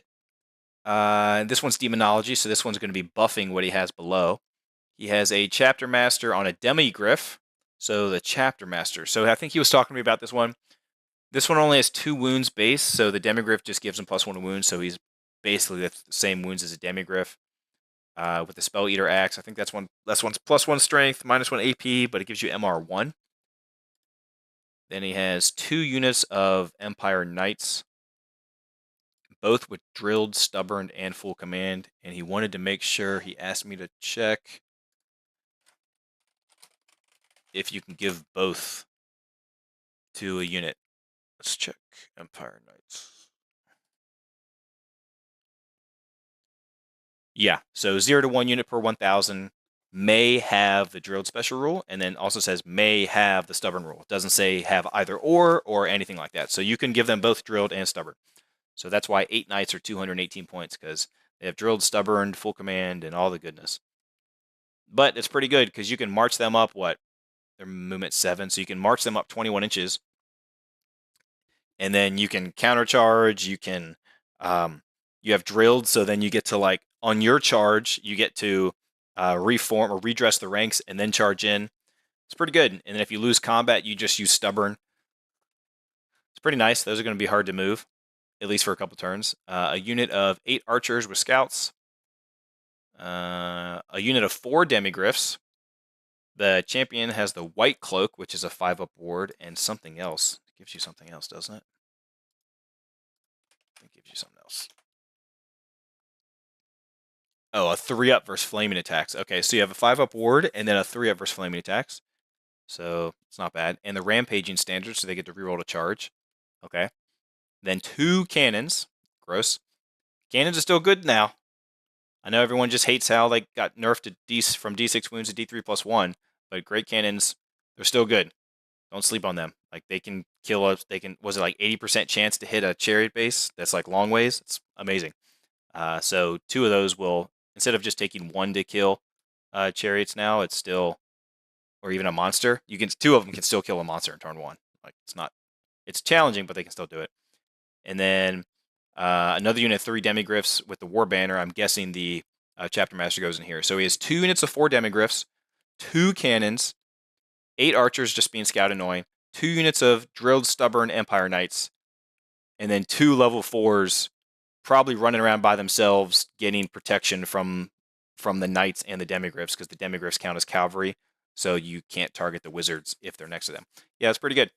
So a lot of anti-stop your magic with some good shooting from the cannons and good charge bonuses. That's pretty good. Lots of counter charge. Demigryphs are, like, I think they're the only monstrous cavalry unit in the game with counter charge. Kevin, we have another Empire. He won Best General at the RTT this past weekend. I'm guessing it's the same list. Let's see. We got a BSB on foot. We have a level 4 on Pegasus, who gets to know all their spells with +1 to dispel, and Ruby Ring and Dark Magic. He likes this because it buffs the demigryphs most of the time, which should be below. He has an Engineer, which I'm guessing he's got a cannon, or at least 2. He's got a General of the Empire on a Griffin with the white cloak. So this guy, full plate, shield, So he's got a 3-up, 5-up, and a 3-up, 3-up versus flaming attacks. He's got 24 state troops. I'm guessing this is where the BSB goes with full command. 7 knights. Or let me check. The BSB's on foot, right? Yeah, on foot. Okay. 7 knights, full command. 5 archers, 5 archers. 12 state troops, halberdiers, detachment, just to hit the flank, I guess. 3 demigryphs, 3 demigryphs, 2 cannons, and a hellblaster. Okay, so the engineer's going with the hellblaster. Pretty good. That's a lot of shooting. Cannons are still great. Hellblaster is still really disgusting. 2 units to 3 demigryphs, and a nasty griffin that hits pretty hard. Does he have a level 4? Yeah, level 4 and a Pegasus running around. Pretty cool. So, similar scheme to Jonesy's, but just a little different. Instead of a like 1 extra level 4 for Jonesy and a Hellblaster for this guy, and then a level 4 on Jonesy's and not here. Okay, so close, but not too far off. Maybe about like 600 points different between the two. All right, Tomb Kings. I think there's going to be a lot of Tomb Kings. Keith. Level 4 on a dragon. Ogre Blade. Wait, what? Okay, so Keith might want to redo his list, I think. Oh, no. That's only, sorry, that's only if you use like the mace or something that says like you can switch it for 1 attack. Never mind. Okay. Don't listen to me, Keith. So you have a level 4 on a Bone Dragon with the Ogre Blade. So the D3 wounds. Lore Familiar, so know all your spells of illusion. So basically he's going for Doppelganger, and he's going to try an Ogre Blade for 2d6 hits. Just D3 wound someone pretty badly. And then with the Lore Familiar, he's probably also going to pick the one that just says you can't like march or charge, or I think it's also minus to your movement. So sit dragon, sit, basically. So you could do that to the dragon. Hopefully it's wounded a couple times, and then you charge it and do the Ogre Blade and mess something up. Level 2 with the Amulet of the Serpent. I believe that's the poison, which is probably going to go into a unit of bows. So he's got 6 Ushapti with great bows. The great bows are really good because they do 2 wounds each, and they always hit on 4s. I don't think this one hits on 3s with the champion, but like 6 shots hitting on 4s, 2 wounds each at strength 5, maybe strength 6. Really strong. Necro Serpents. Is this the Mortuary Cult? It is the Mortuary Cult. So this is from the Arcane Journal. We got 22 archers, full command. Poison's probably going into this one. I mean, definitely. So this is the one that doesn't have the riders, and he did pay for terrors below. So basically, I think you have to pay 2 points a model. Instead of ambushing normally, when you come up with ambush, the unit strength, so it'd be what? I think they're 3 apiece, so 12. No, hold on. Oh, what's it called? Oh, I gotta look it up. I forgot what it's called. Exactly what it does. It's like you pull that many models down, but I think it's only on infantry, and I think it's only on infantry. There it is. Okay. So instead of doing Beneath the Sands, you nominate a single enemy unit within 8 inches of the unit that just summoned, whose troop type is infantry or heavy infantry. The nominated enemy unit must immediately make a number of initiative tests equal to the unit strength of the unit. So there are 4 of them. They're 3 apiece. You take 12 initiative tests. For every initiative test you fail, a single model is just removed as a casualty. You don't even get a save. So basically, it's amazing versus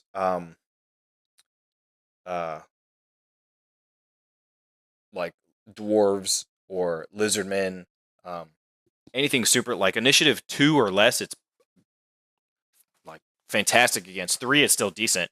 Don't think it's not good against is like elves and Slanesh demons and stuff, but everything else is just, even if it does 6 wounds, just instant death, just really good. I think they have poison attack, some other stuff. 2 swarms, so he's doing this, I think, so he can sacrifice them to get plus to cast on his level 4s. Yes! The Bone Giant. I love this guy. He's got 2-hand weapons. He's going to walk up and slap the hell out of something, and then for every wound he does, he gets an extra attack, and there's no end of that. So if he keeps rolling to hit, to wound, and kills a model, or does a wound, he gets to keep attacking. So he could, theoretically, if you got a big unit of 30 or something, or 100, he could theoretically chop through the whole unit, which would be incredible to see. And I'm sure after he got like past 3 or 4 extra attacks, he'd start yelling, and I'd have to run over there to look because it would be so entertaining. He's got 3 single Tomb Scorpions, all with ambush. No, only one with ambush. Sorry.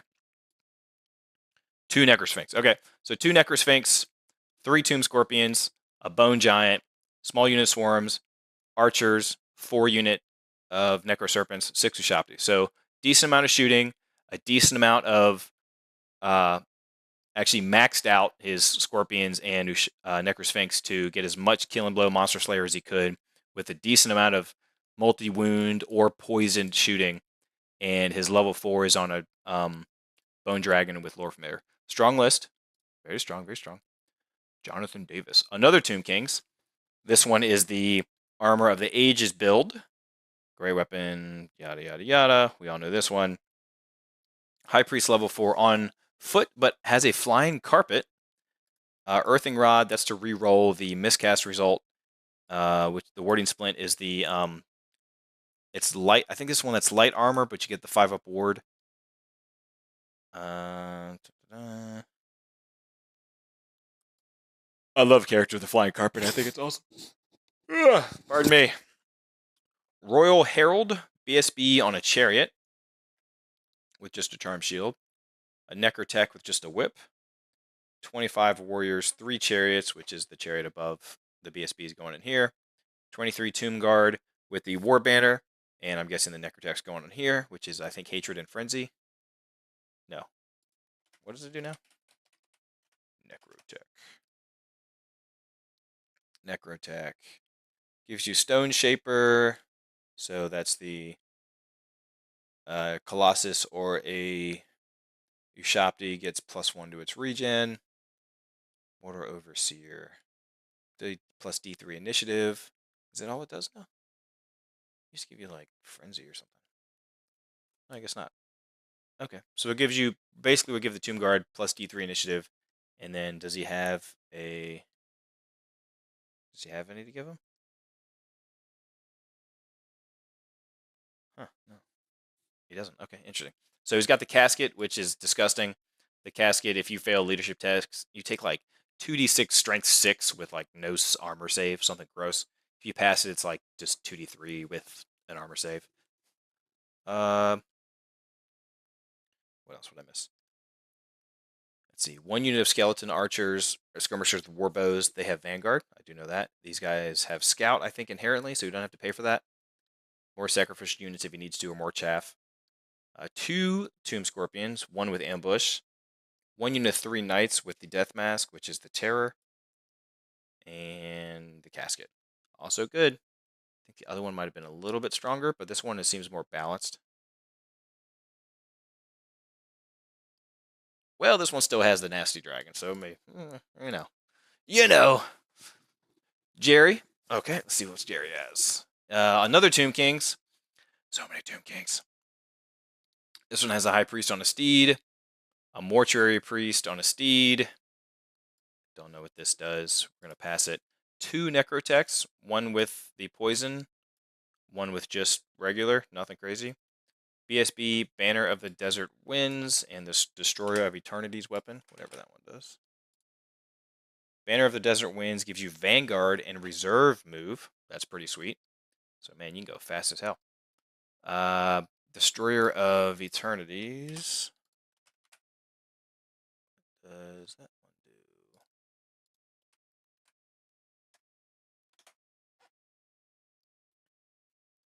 Gives you, let's see, Strike Last.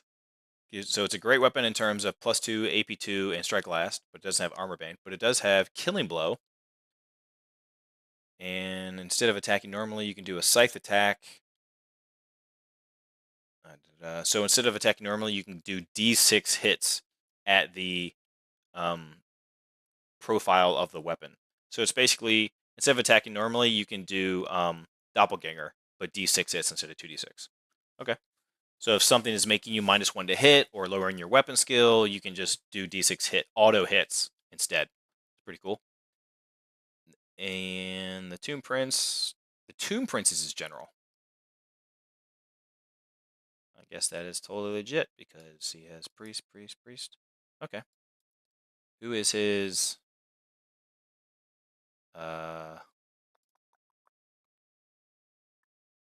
what's it called? I can't even think of what it's called.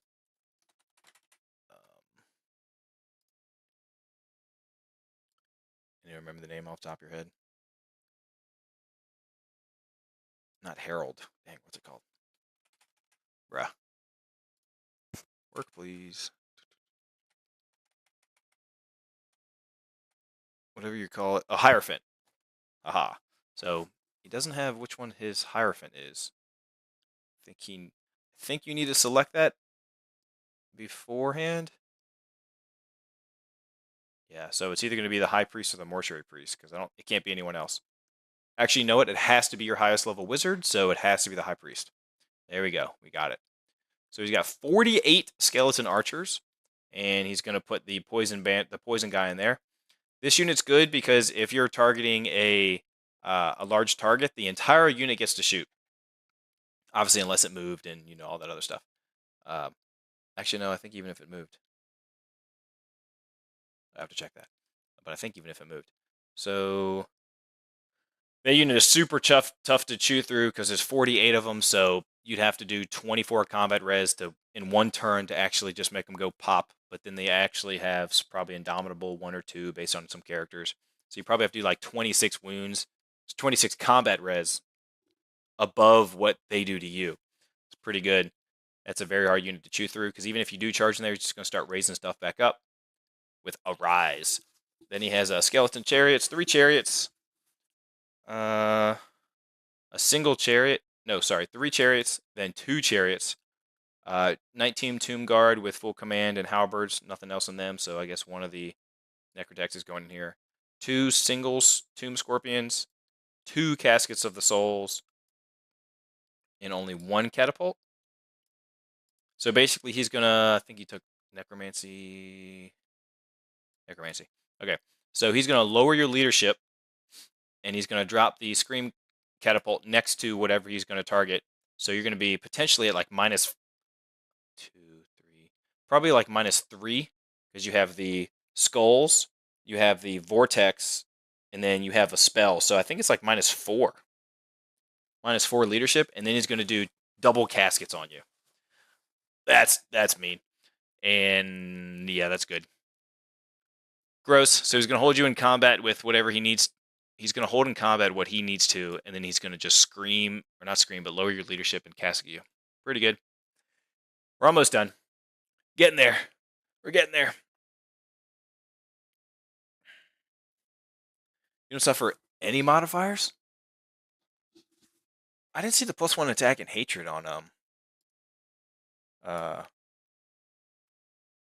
wow, is it really 7 Tomb Kings, 6 vampire? Rated 6 vampire counts? Dang, I wouldn't have played them. I didn't realize there was that many. Man, that's a bummer. Ugh. I try not to play the same army that a lot of people are running. It's more entertaining that way, I guess, for most people, so they don't have to play the same army twice. But that's okay. We have Orcs on foot with the Bedazzling Helm. Who's this? This is Jeff. Black Orc Warboss with Bedazzling Helm, full plate. A Night Goblin with the Power Scroll, Wog Magic, and Talisman Protection. So level 4 on foot with the scroll, 5 aboard. On foot. I like how he named the goblins. Good job. Level 2 on foot Elementalism. An Orc Warboss Wyvern with just great armor, or great weapon, heavy armor, and a shield. That's cool. Like, look how cheap that is. 250 points for a Warboss and a Wyvern. That's extremely cheap for what it can do. It's not like super tanky. It's not super damage output, but it looks scary because it's probably like, what, 6 toughness, 5 wounds on a flying creature. It can mess something up. 250 points is not very expensive to do that. 19 Black Orcs. I'm guessing the general goes in here. Full plate, stubborn, and the big red raggedy flag. I think that's the one that gives you extra combat res. Big red raggedy flag. I lied. A unit carrying this has +1 weapon skill. In addition, Oh, they also get combat res. Aha, there you go. So you get +1 weapon skill and +1 combat res. So I think the Black Orc's gonna be weapon skill 5. It's pretty good. Does he have a Warband or BSB or something? Usually people do that too. Does not do that. All right, he's got an Orc mob, Biggins. So I think Biggins now is just +1 strength, maybe +1 leadership. But Warband is amazing, so they're gonna have Warband. Full command, 20 Night Goblins, 3 Fanatics, Netters, Spears, full command. Basically just taking them for Fanatics because so good. 10 Spider Riders, full command, 6 Wolf Riders, reserve move. Nice. Oh, a lot of cavalry. 8 Boars, full command. I think Boars are really strong right now. They're not even that expensive, 158 points. That's basically like 6 Knights of the Realm, maybe even 5 with full. I think 6 with full command. Pretty much the same points cost there. A Doom Diver and a Goblin Rocklobber. So 2 pieces of artillery, a hard-hitting unit of Boars, a poison unit of Spider Riders, some chaff with reserve move, 3 Fanatics, a Big and Boy squad, a Black Orc squad with combat res stuff, a Wyvern to just basically be a distraction Carnifex, a level 4, a level 2, and a general that's hard to hit. Pretty cool. Jeff. Rotten Tooth Warband. I like it. JD. We got some ogres. First ogres of the day. We have a Tyrant. Biting Blade, so AP2. He's going to be MR2 with this. I think this means you get to roll 3d6 on your first panic and discard the lowest. I think so. Let me check. No, just re-roll. Okay, I think that's what it used to be. Now it's just single use, you may re-roll the 2d6 when making a break test. Got it. You have the Talisman of Protection for a 5-up, and he's on foot. And Giant Breaker, I don't remember what Giant Breaker does. It's definitely a name. Just don't remember if it's like +1 attack or +1 toughness or something. Giant Breaker. +1 strength. However, you cannot refuse a challenge, nor can they flee as a charge reaction. So, could that still make you run from terror? You flee as a charge reaction.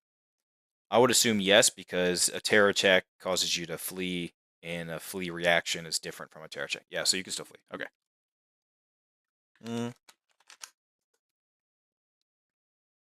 Okay. We have a Hunter on foot with the Sword of Might, so that gives him +1 strength and AP1. Demon Slayer scars for terror. And Long Strider, I think, gives you Swift Stride. No, just +1 movement. Okay, so that. Oh, and he's got scouts. So he's going to have a Hunter with terror that's movement 7 scouting. So he could easily charge you turn 1. So you better be careful because Hunter's going down last as a character. So that'll be funny to have him like put down on a flank somewhere, even in the center if he needs to. And if he goes first, charge and terror or something like off the field. Pretty funny. Minimum squad of bulls because you have to. Ooh, a big unit of Iron Guts. 537 points for this Iron Gut unit. Full command. He already has Demon Slayer scars. Can he take that twice? Let's see if you can take that twice. It is an asterisk, so yes, you totally can.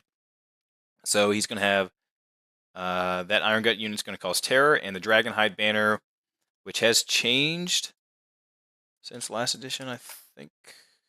Go a little faster. There you go. You may reroll ones, natural rolls of a 1, and you have flaming attacks. Okay, so that's a big unit of guts. 11 of them. Holy cap.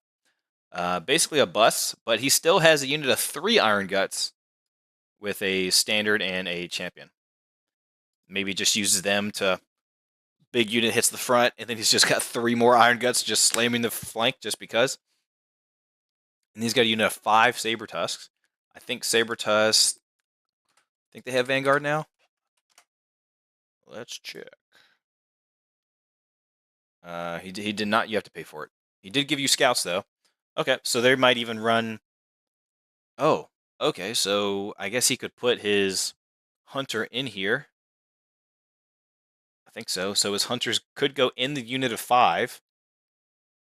They would lose their swift stride, but they're at least not going to movement 8 because movement 8 of a saber. Saber Tusk is movement 8, but the Hunter is at least movement 7, so you don't lose too much there. Interesting.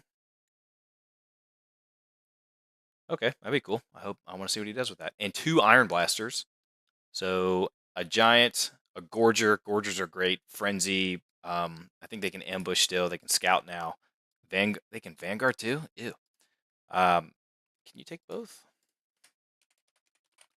Some things it's like one or the other. Yeah, okay. So he has 4 toughness 5 wounds, only a 6 up armor, but a 6 up regen. He's unbreakable. Has Fear Frenzy. He's AP 2, 1 killing blow attack. He's got a lot of scouting stuff in a ogre list, which is pretty cool. So it's basically to slow you down, chaff you up, hold you as best he can while he's shooting you with iron blasters, and while his while his giant and big old brick of guts is marching towards you. No magic though. No magic, defense or offense. Interesting. So I guess he's trying to just get there as quick as possible with the scouts to. Interesting. Okay. No magic. Jarrett, we have a General of the Empire on a Griffin, 2 heads, which maybe is an extra attack or something. I don't remember. The White Cloak, we know what that does. I said that one already. Oh, snap. Double Griffin. So we have 2 Generals of the Empire. One with a 5 up. They both have 5 ups. Cool. Both with great weapons. The Wizard Lord. So 2 on Griffin, a Wizard Lord level 4 with the Ruby Ring Dark Magic. And on a Pegasus, so 360 line of sight.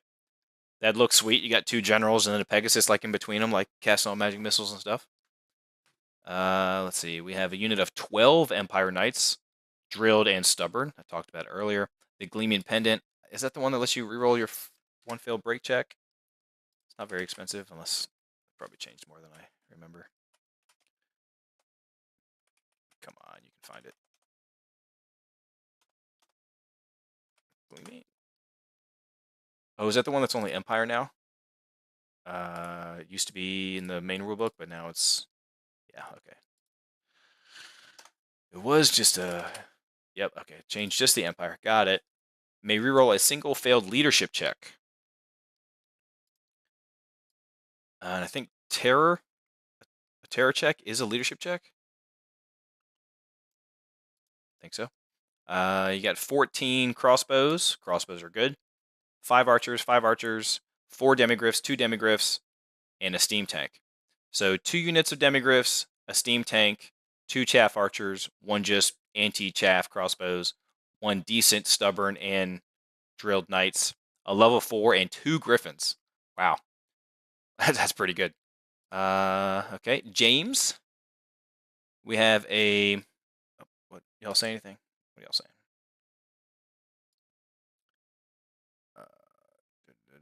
Oh yeah, thank you. The casket does do 2 wounds if you fail, which in my opinion is not gross. It's not even plain fantasy. It's just rolling 2d6 versus 2d6 for magic. Yeah, double casket is really strong. I'm surprised I haven't seen more of it because the amount of leadership debuff you can do. Why aren't people taking more caskets? It's because it's range 36. So turn 1, it's impossible for you to be in dispel range with a wizard. Turn 2, there's a good chance your casket is still out of dispel range of the casket. So I don't see why it's 36 inches. I guess because because it's the army that's mostly supported them in Bretonnia, so they're going to make them better, which is just how it is. But then I think in Total Warhammer, I think the casket shoots like a really long, really freaking far shooting arc, like 500 meters, I think. Okay. So level 4 Necro. He's spent 1,000 points in characters. He has a Master Necromancer, level 4 Necromancy on an engine with the Scepter to do it twice.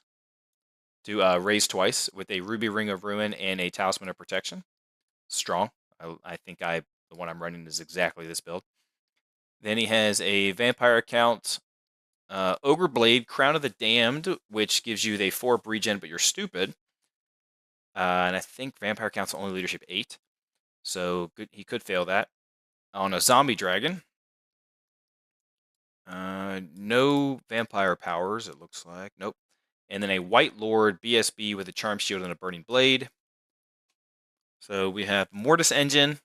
We have a Zombie Dragon with a 4-up regen. Disgusting. Wonder why he did that. Doesn't the vampire count already have a 6-up regen? Or a 5-up regen? Is it really worth stupidity to have a 4-up?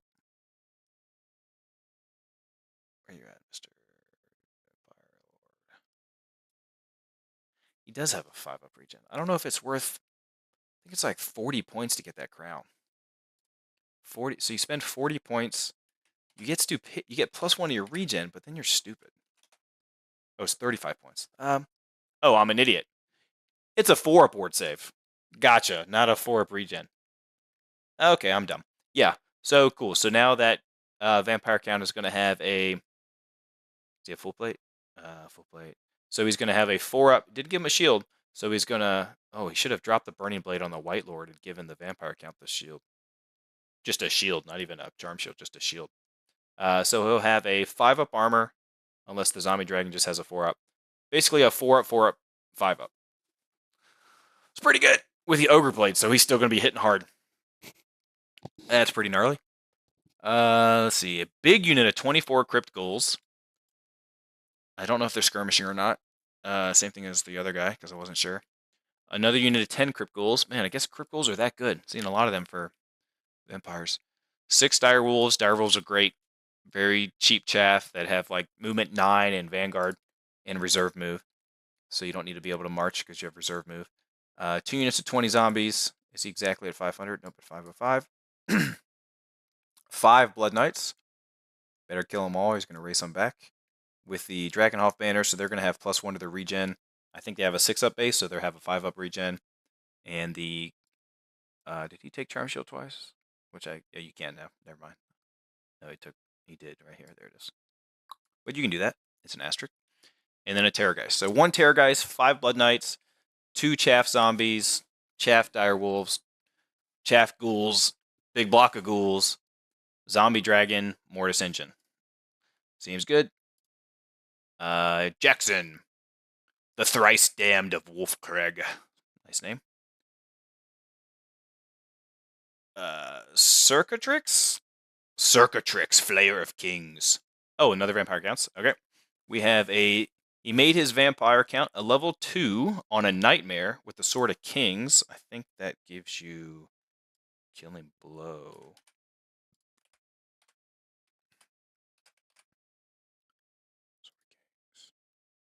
It does. So it's +1 strength, AP1 with Killing Blow. And it Killing Blows on a 5 and 6, not just a 6. Nice. Level 2 with Illusion. So, and Lore Familiar, so he's probably going for Doppelganger for the Killing Blow attacks. Oh, that's cool. So he's going to get 2d6 hits that Killing Blows on 5 or 6 on a Nightmare. So it's flying, I think, 9, maybe even 10, like a Pegasus. That's pretty quick. But it is his general, so he does have to fly him up there into combat. He's just got to be careful with him. And it is Illusion, as I said. Master of the Black Arts. I don't remember what that does.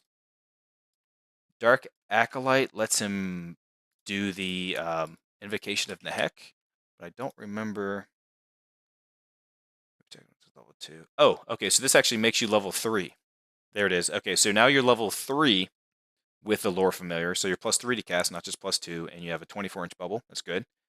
And then Dark Acolyte. I think that's the one that lets him do Invocation. Yes, you do Invocation, but you only count as level 1 wizard, so he's probably just going to be doing that on himself to keep him alive. At least after like a couple turns. Then he has a level 4 on foot with the extra Dispel. With, yeah, just Dispel range, sorry. And then the Spell Familiar, Necromancy. Cool. And then a Banshee. Nice. And then a cheap old BSB on foot. Running him around. 23 Graveguard with Drilled. Hellish Vigor, so that is the reserve move banner. Full command.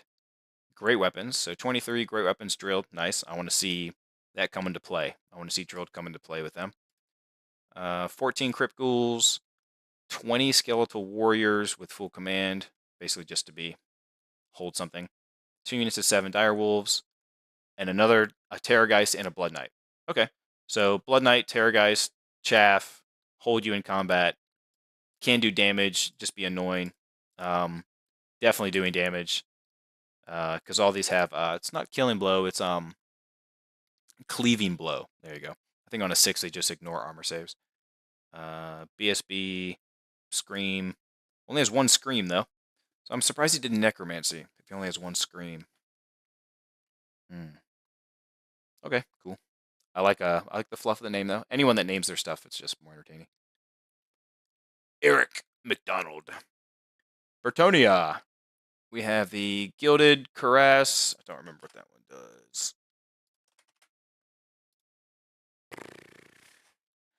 5 of regen.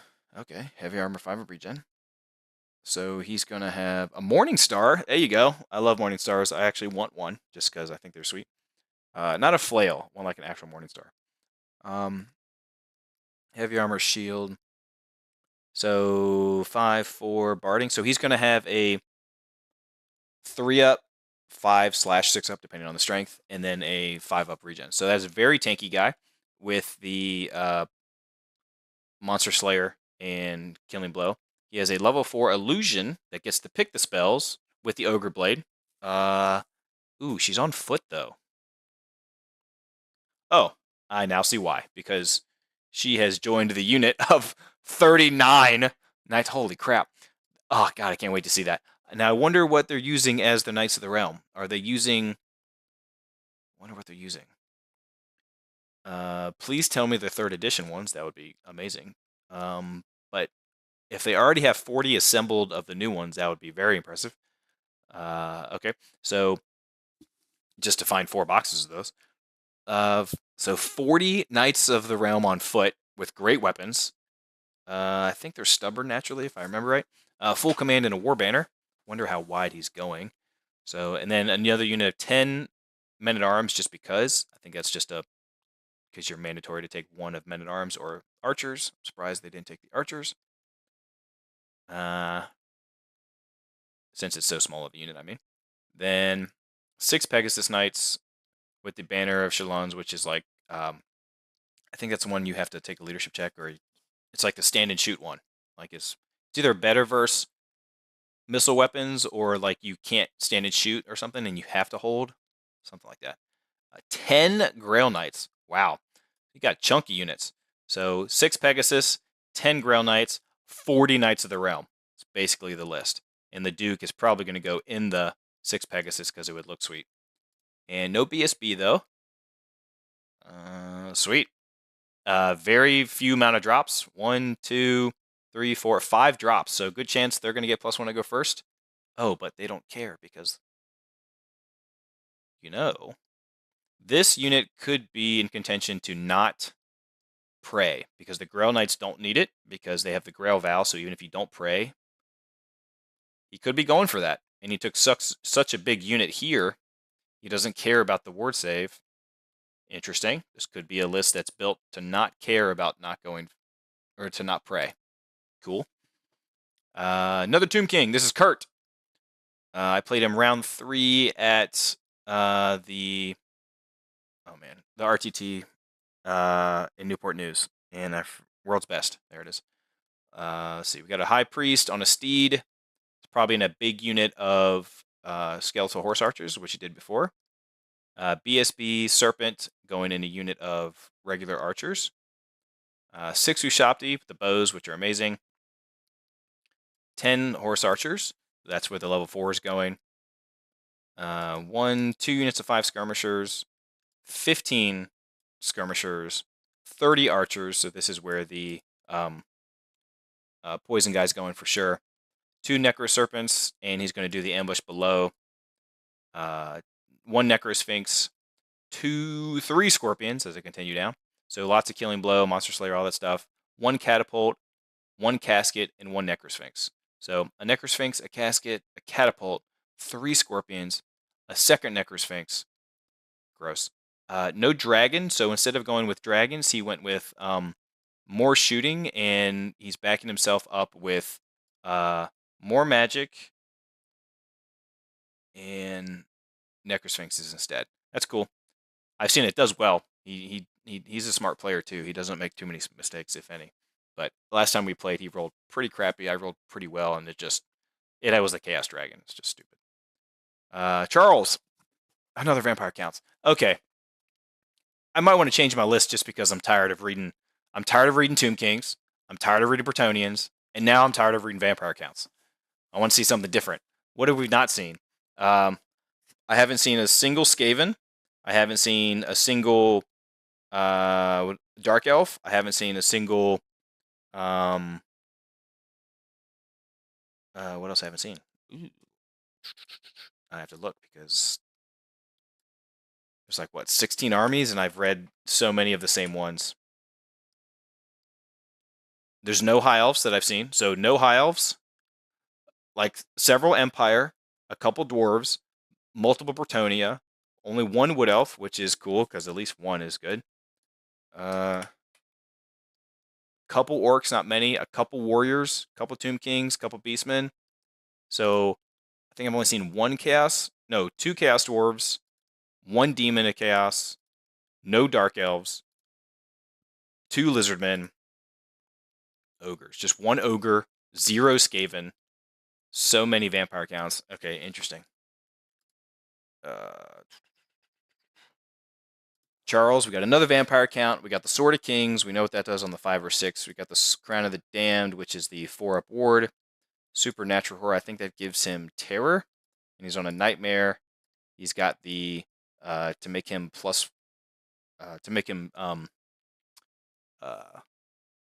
count as level 1 wizard, so we can do the invocation. Beguile, I believe that's you have to take a leadership check to attack him, and if you fail it, you're on 6s or at least -1 to hit. We have a mounted White Lord with a BSB War Banner and a 5-up. We have a level 4 and a Nightmare with Lore Familiar, Helm of Commandment. I think that's the one that anything in it hits +1 to hit, or is it like Helm of Commandment? You take a leadership check. If you pass, you get D3 plus D3 to your weapon skill. So that means he's going to try and be taking that guy into combat. Another level 4 on foot with the Ruby Ring and the Raise Dead twice, basically. Invocation twice. 20 zombies, 33 skeletons with the Screaming Banner. I think the Screaming Banner makes you roll an extra D6 when you take a fear check against him. It's pretty good. 12 Crypt Ghouls, 6 Direwolves, 6 Direwolves, 8 Blood Knights. Oh, gross. Okay, so that's going to be a stacked with the Killing Blow Sword and the Drakenhof Banner. So yeah, that's why the Wizards going in here to give this champion plus weapon skill, and they're drilled. They might already be drilled like naturally. But they're going to have a 5-up regen. So that's actually going to be a very tough unit to kill because you can raise Blood Knights as cavalry. It's very, very easy. So yeah, he's going to have 10 dudes in there. One is a Necromancer. One is the Vampire Count. I guess the White Lord's going in there too. So there's going to be 11? Yes, there's going to be 11 in there. That's gross. Chad. Oh, look at this. This came through weird. Level 4, Lore Familiar, Necro. Level 2, Steed, Ruby Ring. But another Tomb King. BSB on Chariot, Great Weapon, Armor of Iron, so just the 5-up always. Tomb King on Dragon, Armor of Ages, Word Protection, Word of Protection. Does it mean Talisman of Protection? Probably. Todd, you might want to just do this one on Old World Army Builder and just copy and paste it over here, just so it comes through so everyone can see it the same. Casket of Souls, Necrosphinx, 3 Tomb Scorpions, 2 Heavy Ambush, Skirmish Bowmen, Skirmish Bowmen, Skirmish Bowmen, Mounted Archers, 20 Warriors, 3 Chariots. So a lot of units actually, and a dragon and a casket. So still lower your leadership, hit you with a casket. Does he have a... No, doesn't. No chariot or no catapult. Okay. Still good. If you just start with a Tomb King on this dragon, it's like anything, and a level 4, there's basically anything else is just for fun, and you can do whatever you want. Carlos, another Tomb King. Level 4. Warding Splint, Mortuary Priest. Oh man, I gotta stand up in a minute. Death Mask gives you terror, I think. Oh, BSB, 5 up on your Herald. Tomb King, Armor of Silver Steer with the Flail of Skulls. There you go. On foot. I'd like to see that. So he's got a 3-up armor with the Flail. The Flail's pretty cool. Y'all have seen probably that before. 3 chariots. 5 archers, 5 archers. It's a little hard to see, I think, for y'all. Me too. Everything's starting to blend together. Horse archers, skirmishers, 24 warriors, 19 tomb guard, 2 carrion, 3 knights, 2 single scorpions, and a necrosphinx. Looks good. A lot more like what Tomb Kings probably used to look like, not like dragons and stuff. But I like it. Brad. Ooh, demons. There we go. Herald of Tzeentch. Herald of Tzeentch with twin heads, so it's an extra spell, level 3. So he's get 4 spells at level 3. He's on a chariot of Tzeentch. Oh, man, wow. Okay, this one is very difficult to read. Herald of Tzeentch. Okay, the Herald went Lure of... Oh my gosh, that is annoying. Went Battle Magic. I would do the same thing with this one. If you could read this one, Todd, I would put it into Old World Army Builder and copy and paste it here. Or just have them do that. You know, if you don't want to do it yourself, force them to make it on there and copy and paste it here. Because if I'm trying to look at my opponent's list and I see this, I'm just like, bleh. Keeper of Secrets, Ether Blade, which ignores armor with the hand weapon, which is really good. Level 4 Illusion, also good. Don't care about these spells. Yeah, they copy and pasted like everything they didn't need. Basically, they copy and pasted what they would print out. 5 Furies. Furies are great. Slaanesh, this is one where they get to charge further. That's really good. I think a second unit of them. 5 Seekers, super fast. Super brittle. That's the only reason I don't like them. But I love the ones I have. They're gorgeous. Full command. I think. Another 5 Seekers, same thing. Yeah, they copied all the special rules. I don't need all this. 3 Fiends. I think Fiends are amazing for Slaanesh. I would take like a unit of 6 of them. They're disgusting. Did he do it twice? I think he did. Okay, so he has 2 units of 3. That's cool too. 3 Flamers of Tzeentch. I think they got nerfed so hard. 120 points. Ugh. But they are cool. Let's see. A Skull Cannon.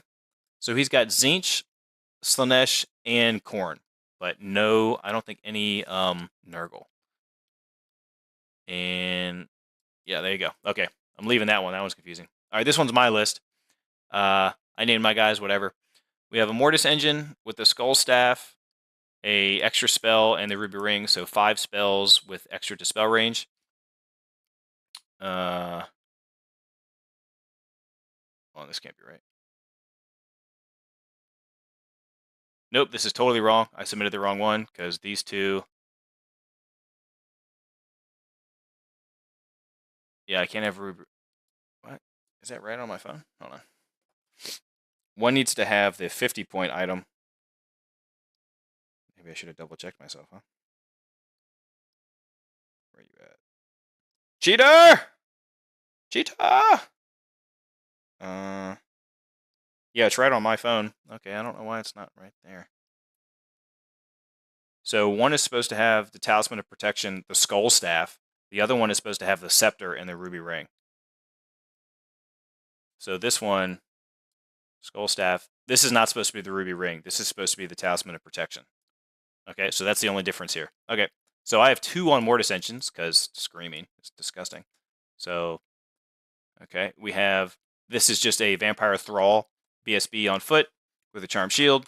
I don't know why it's dark magic. It like auto puts it in there, and it's just if you pay for giving them Wizard, which I didn't. But a great weapon just to run around and be annoying, and just to have the BSB to reroll stuff. I have 39 skeletons with the 5-up regen from the banner. They're just going to sit there and tank whatever they need to. 2 units to 20, try and raise them up so they have, maybe like 30 in turn 1 if I go first. 3 units of chaff of dire wolves because they're amazing. I initially had 3 units of these guys, but then I realized that they were only 0 to 1 per 1,000, so I think fell bats are amazing chaff as well. So I have 5 units of chaff. It's great, and 2 terror guys. So I just try to make like max screams minus a banshee. So I have 2 terror guys screaming and 2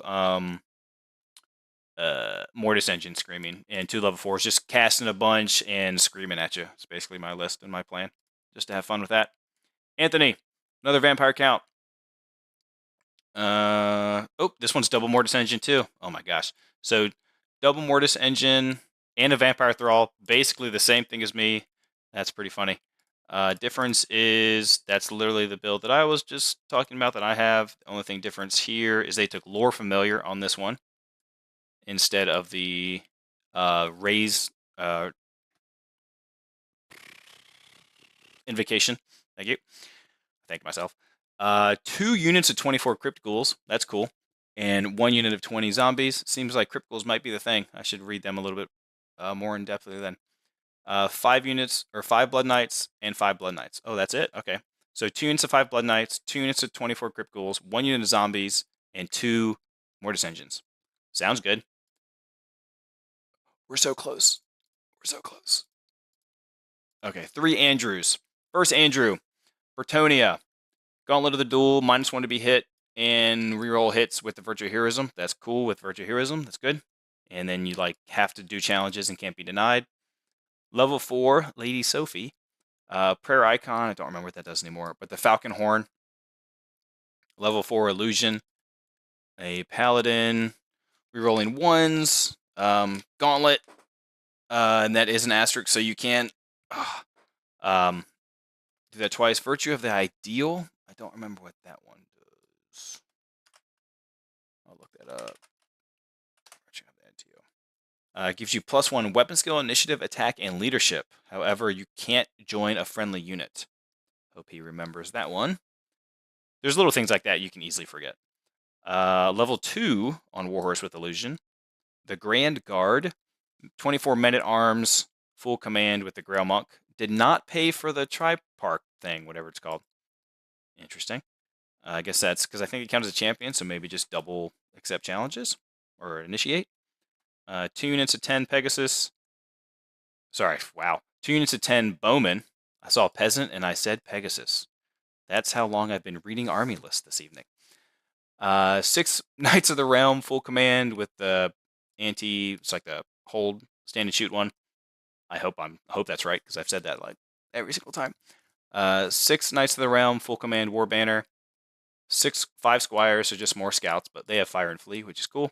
6 Pegasus, so 6 Pegasus, 1 scout, 2 units of knights, 2 units of archers, a men-at-arms, a level 2, a BSB running around, can't join units, a level 4 running around with the Falcon, and a Royal Pegasus, nasty, killing blow, reroll to hit, Duke. I'm surprised he could have just given him hatred. Probably don't have the points for it. Andrew. However you say that. Laricos. There you go. A Moon Dragon. Hey, the first High Elf. Woohoo! So we have a Moon Dragon with +1 to its regen. An Opal Amulet. I think that's once per game you get a 4 board. Pure of Heart. Armor of Calidor. So a good dragon. About right with the great weapon. Seems good. A level 4 on foot with also a Seed of Rebirth. Gets to choose the spells they want from Battle Magic. So just a Battle Magic junkie shooting another fireball. So 2 fireballs and one of the best vortexes in the game. A noble, not a BSB, just a noble on a Lion Chariot because a Lion Chariot is actually pretty gnarly. I don't know what this does. Let's find out what that does. Nope. Where you at? What you do? What you do? Maybe mount on a lion chariot. Maybe equipped with a Shiration Great Blade, which he is not. Just a hand weapon. You gain the lion cloak, move through cover, and stubborn. Oh, that's cool. Okay. Just a stubborn chariot for 10 points. Pretty good. 5 Illyrian Reavers. Just skirmishing, being annoying. 18 Sea Guard, 18 Spearmen, 18 Swordmasters. Wow, that's a lot. And full command. 1 Bolt Thrower, and 8 Sisters of the Avalorn. Sweet. All basically just doing whatever they want around the dragon. Seems good. And last but not least, a Skaven list. Okay, so I think we hit everything except for Dark Elves. I think that's the only army that did not show up.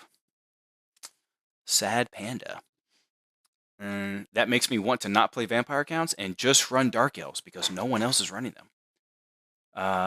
Okay, Skaven Chieftain, BSB, Warbanner, Skaven Brew. I think it's the one like you heal wounds, kind of like the healing potion. At least that's what they used to do. Grey Seer level 4. Pick your spells, 5 up ward, and battle magic. Okay, and so basically just a battle magic junkie. Plague Priest, Plague Furnaces are amazing, really freaking good.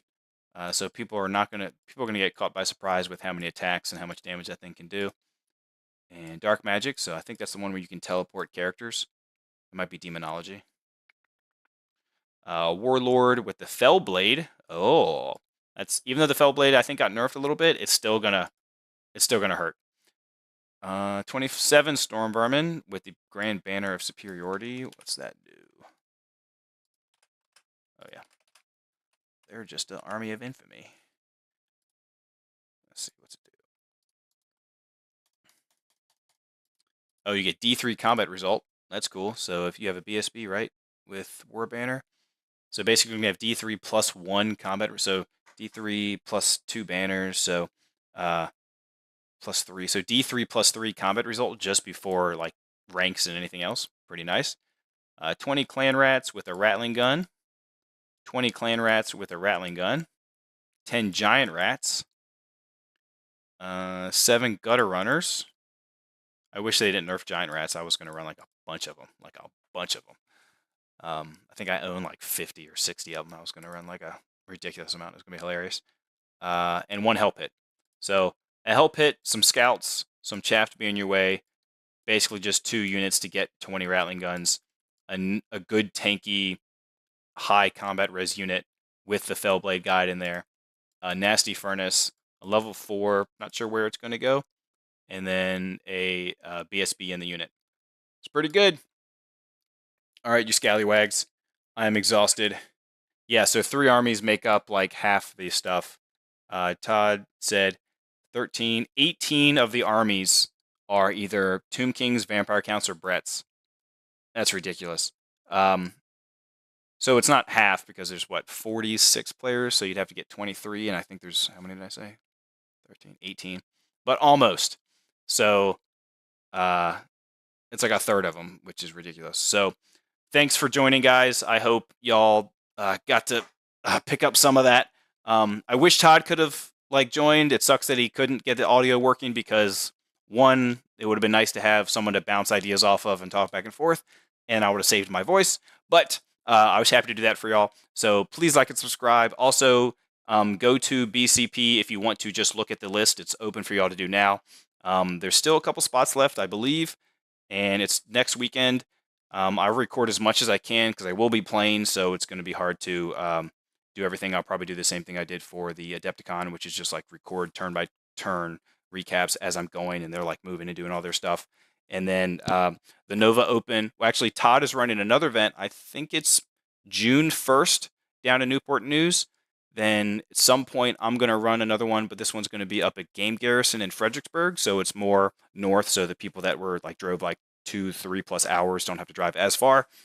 And then after that is the Nova Open, which hopefully we get more tables for Saturday and Sunday. And then Friday we still have the Ard Boys, which is like no holds barred, no comp, bring whatever the hell you want.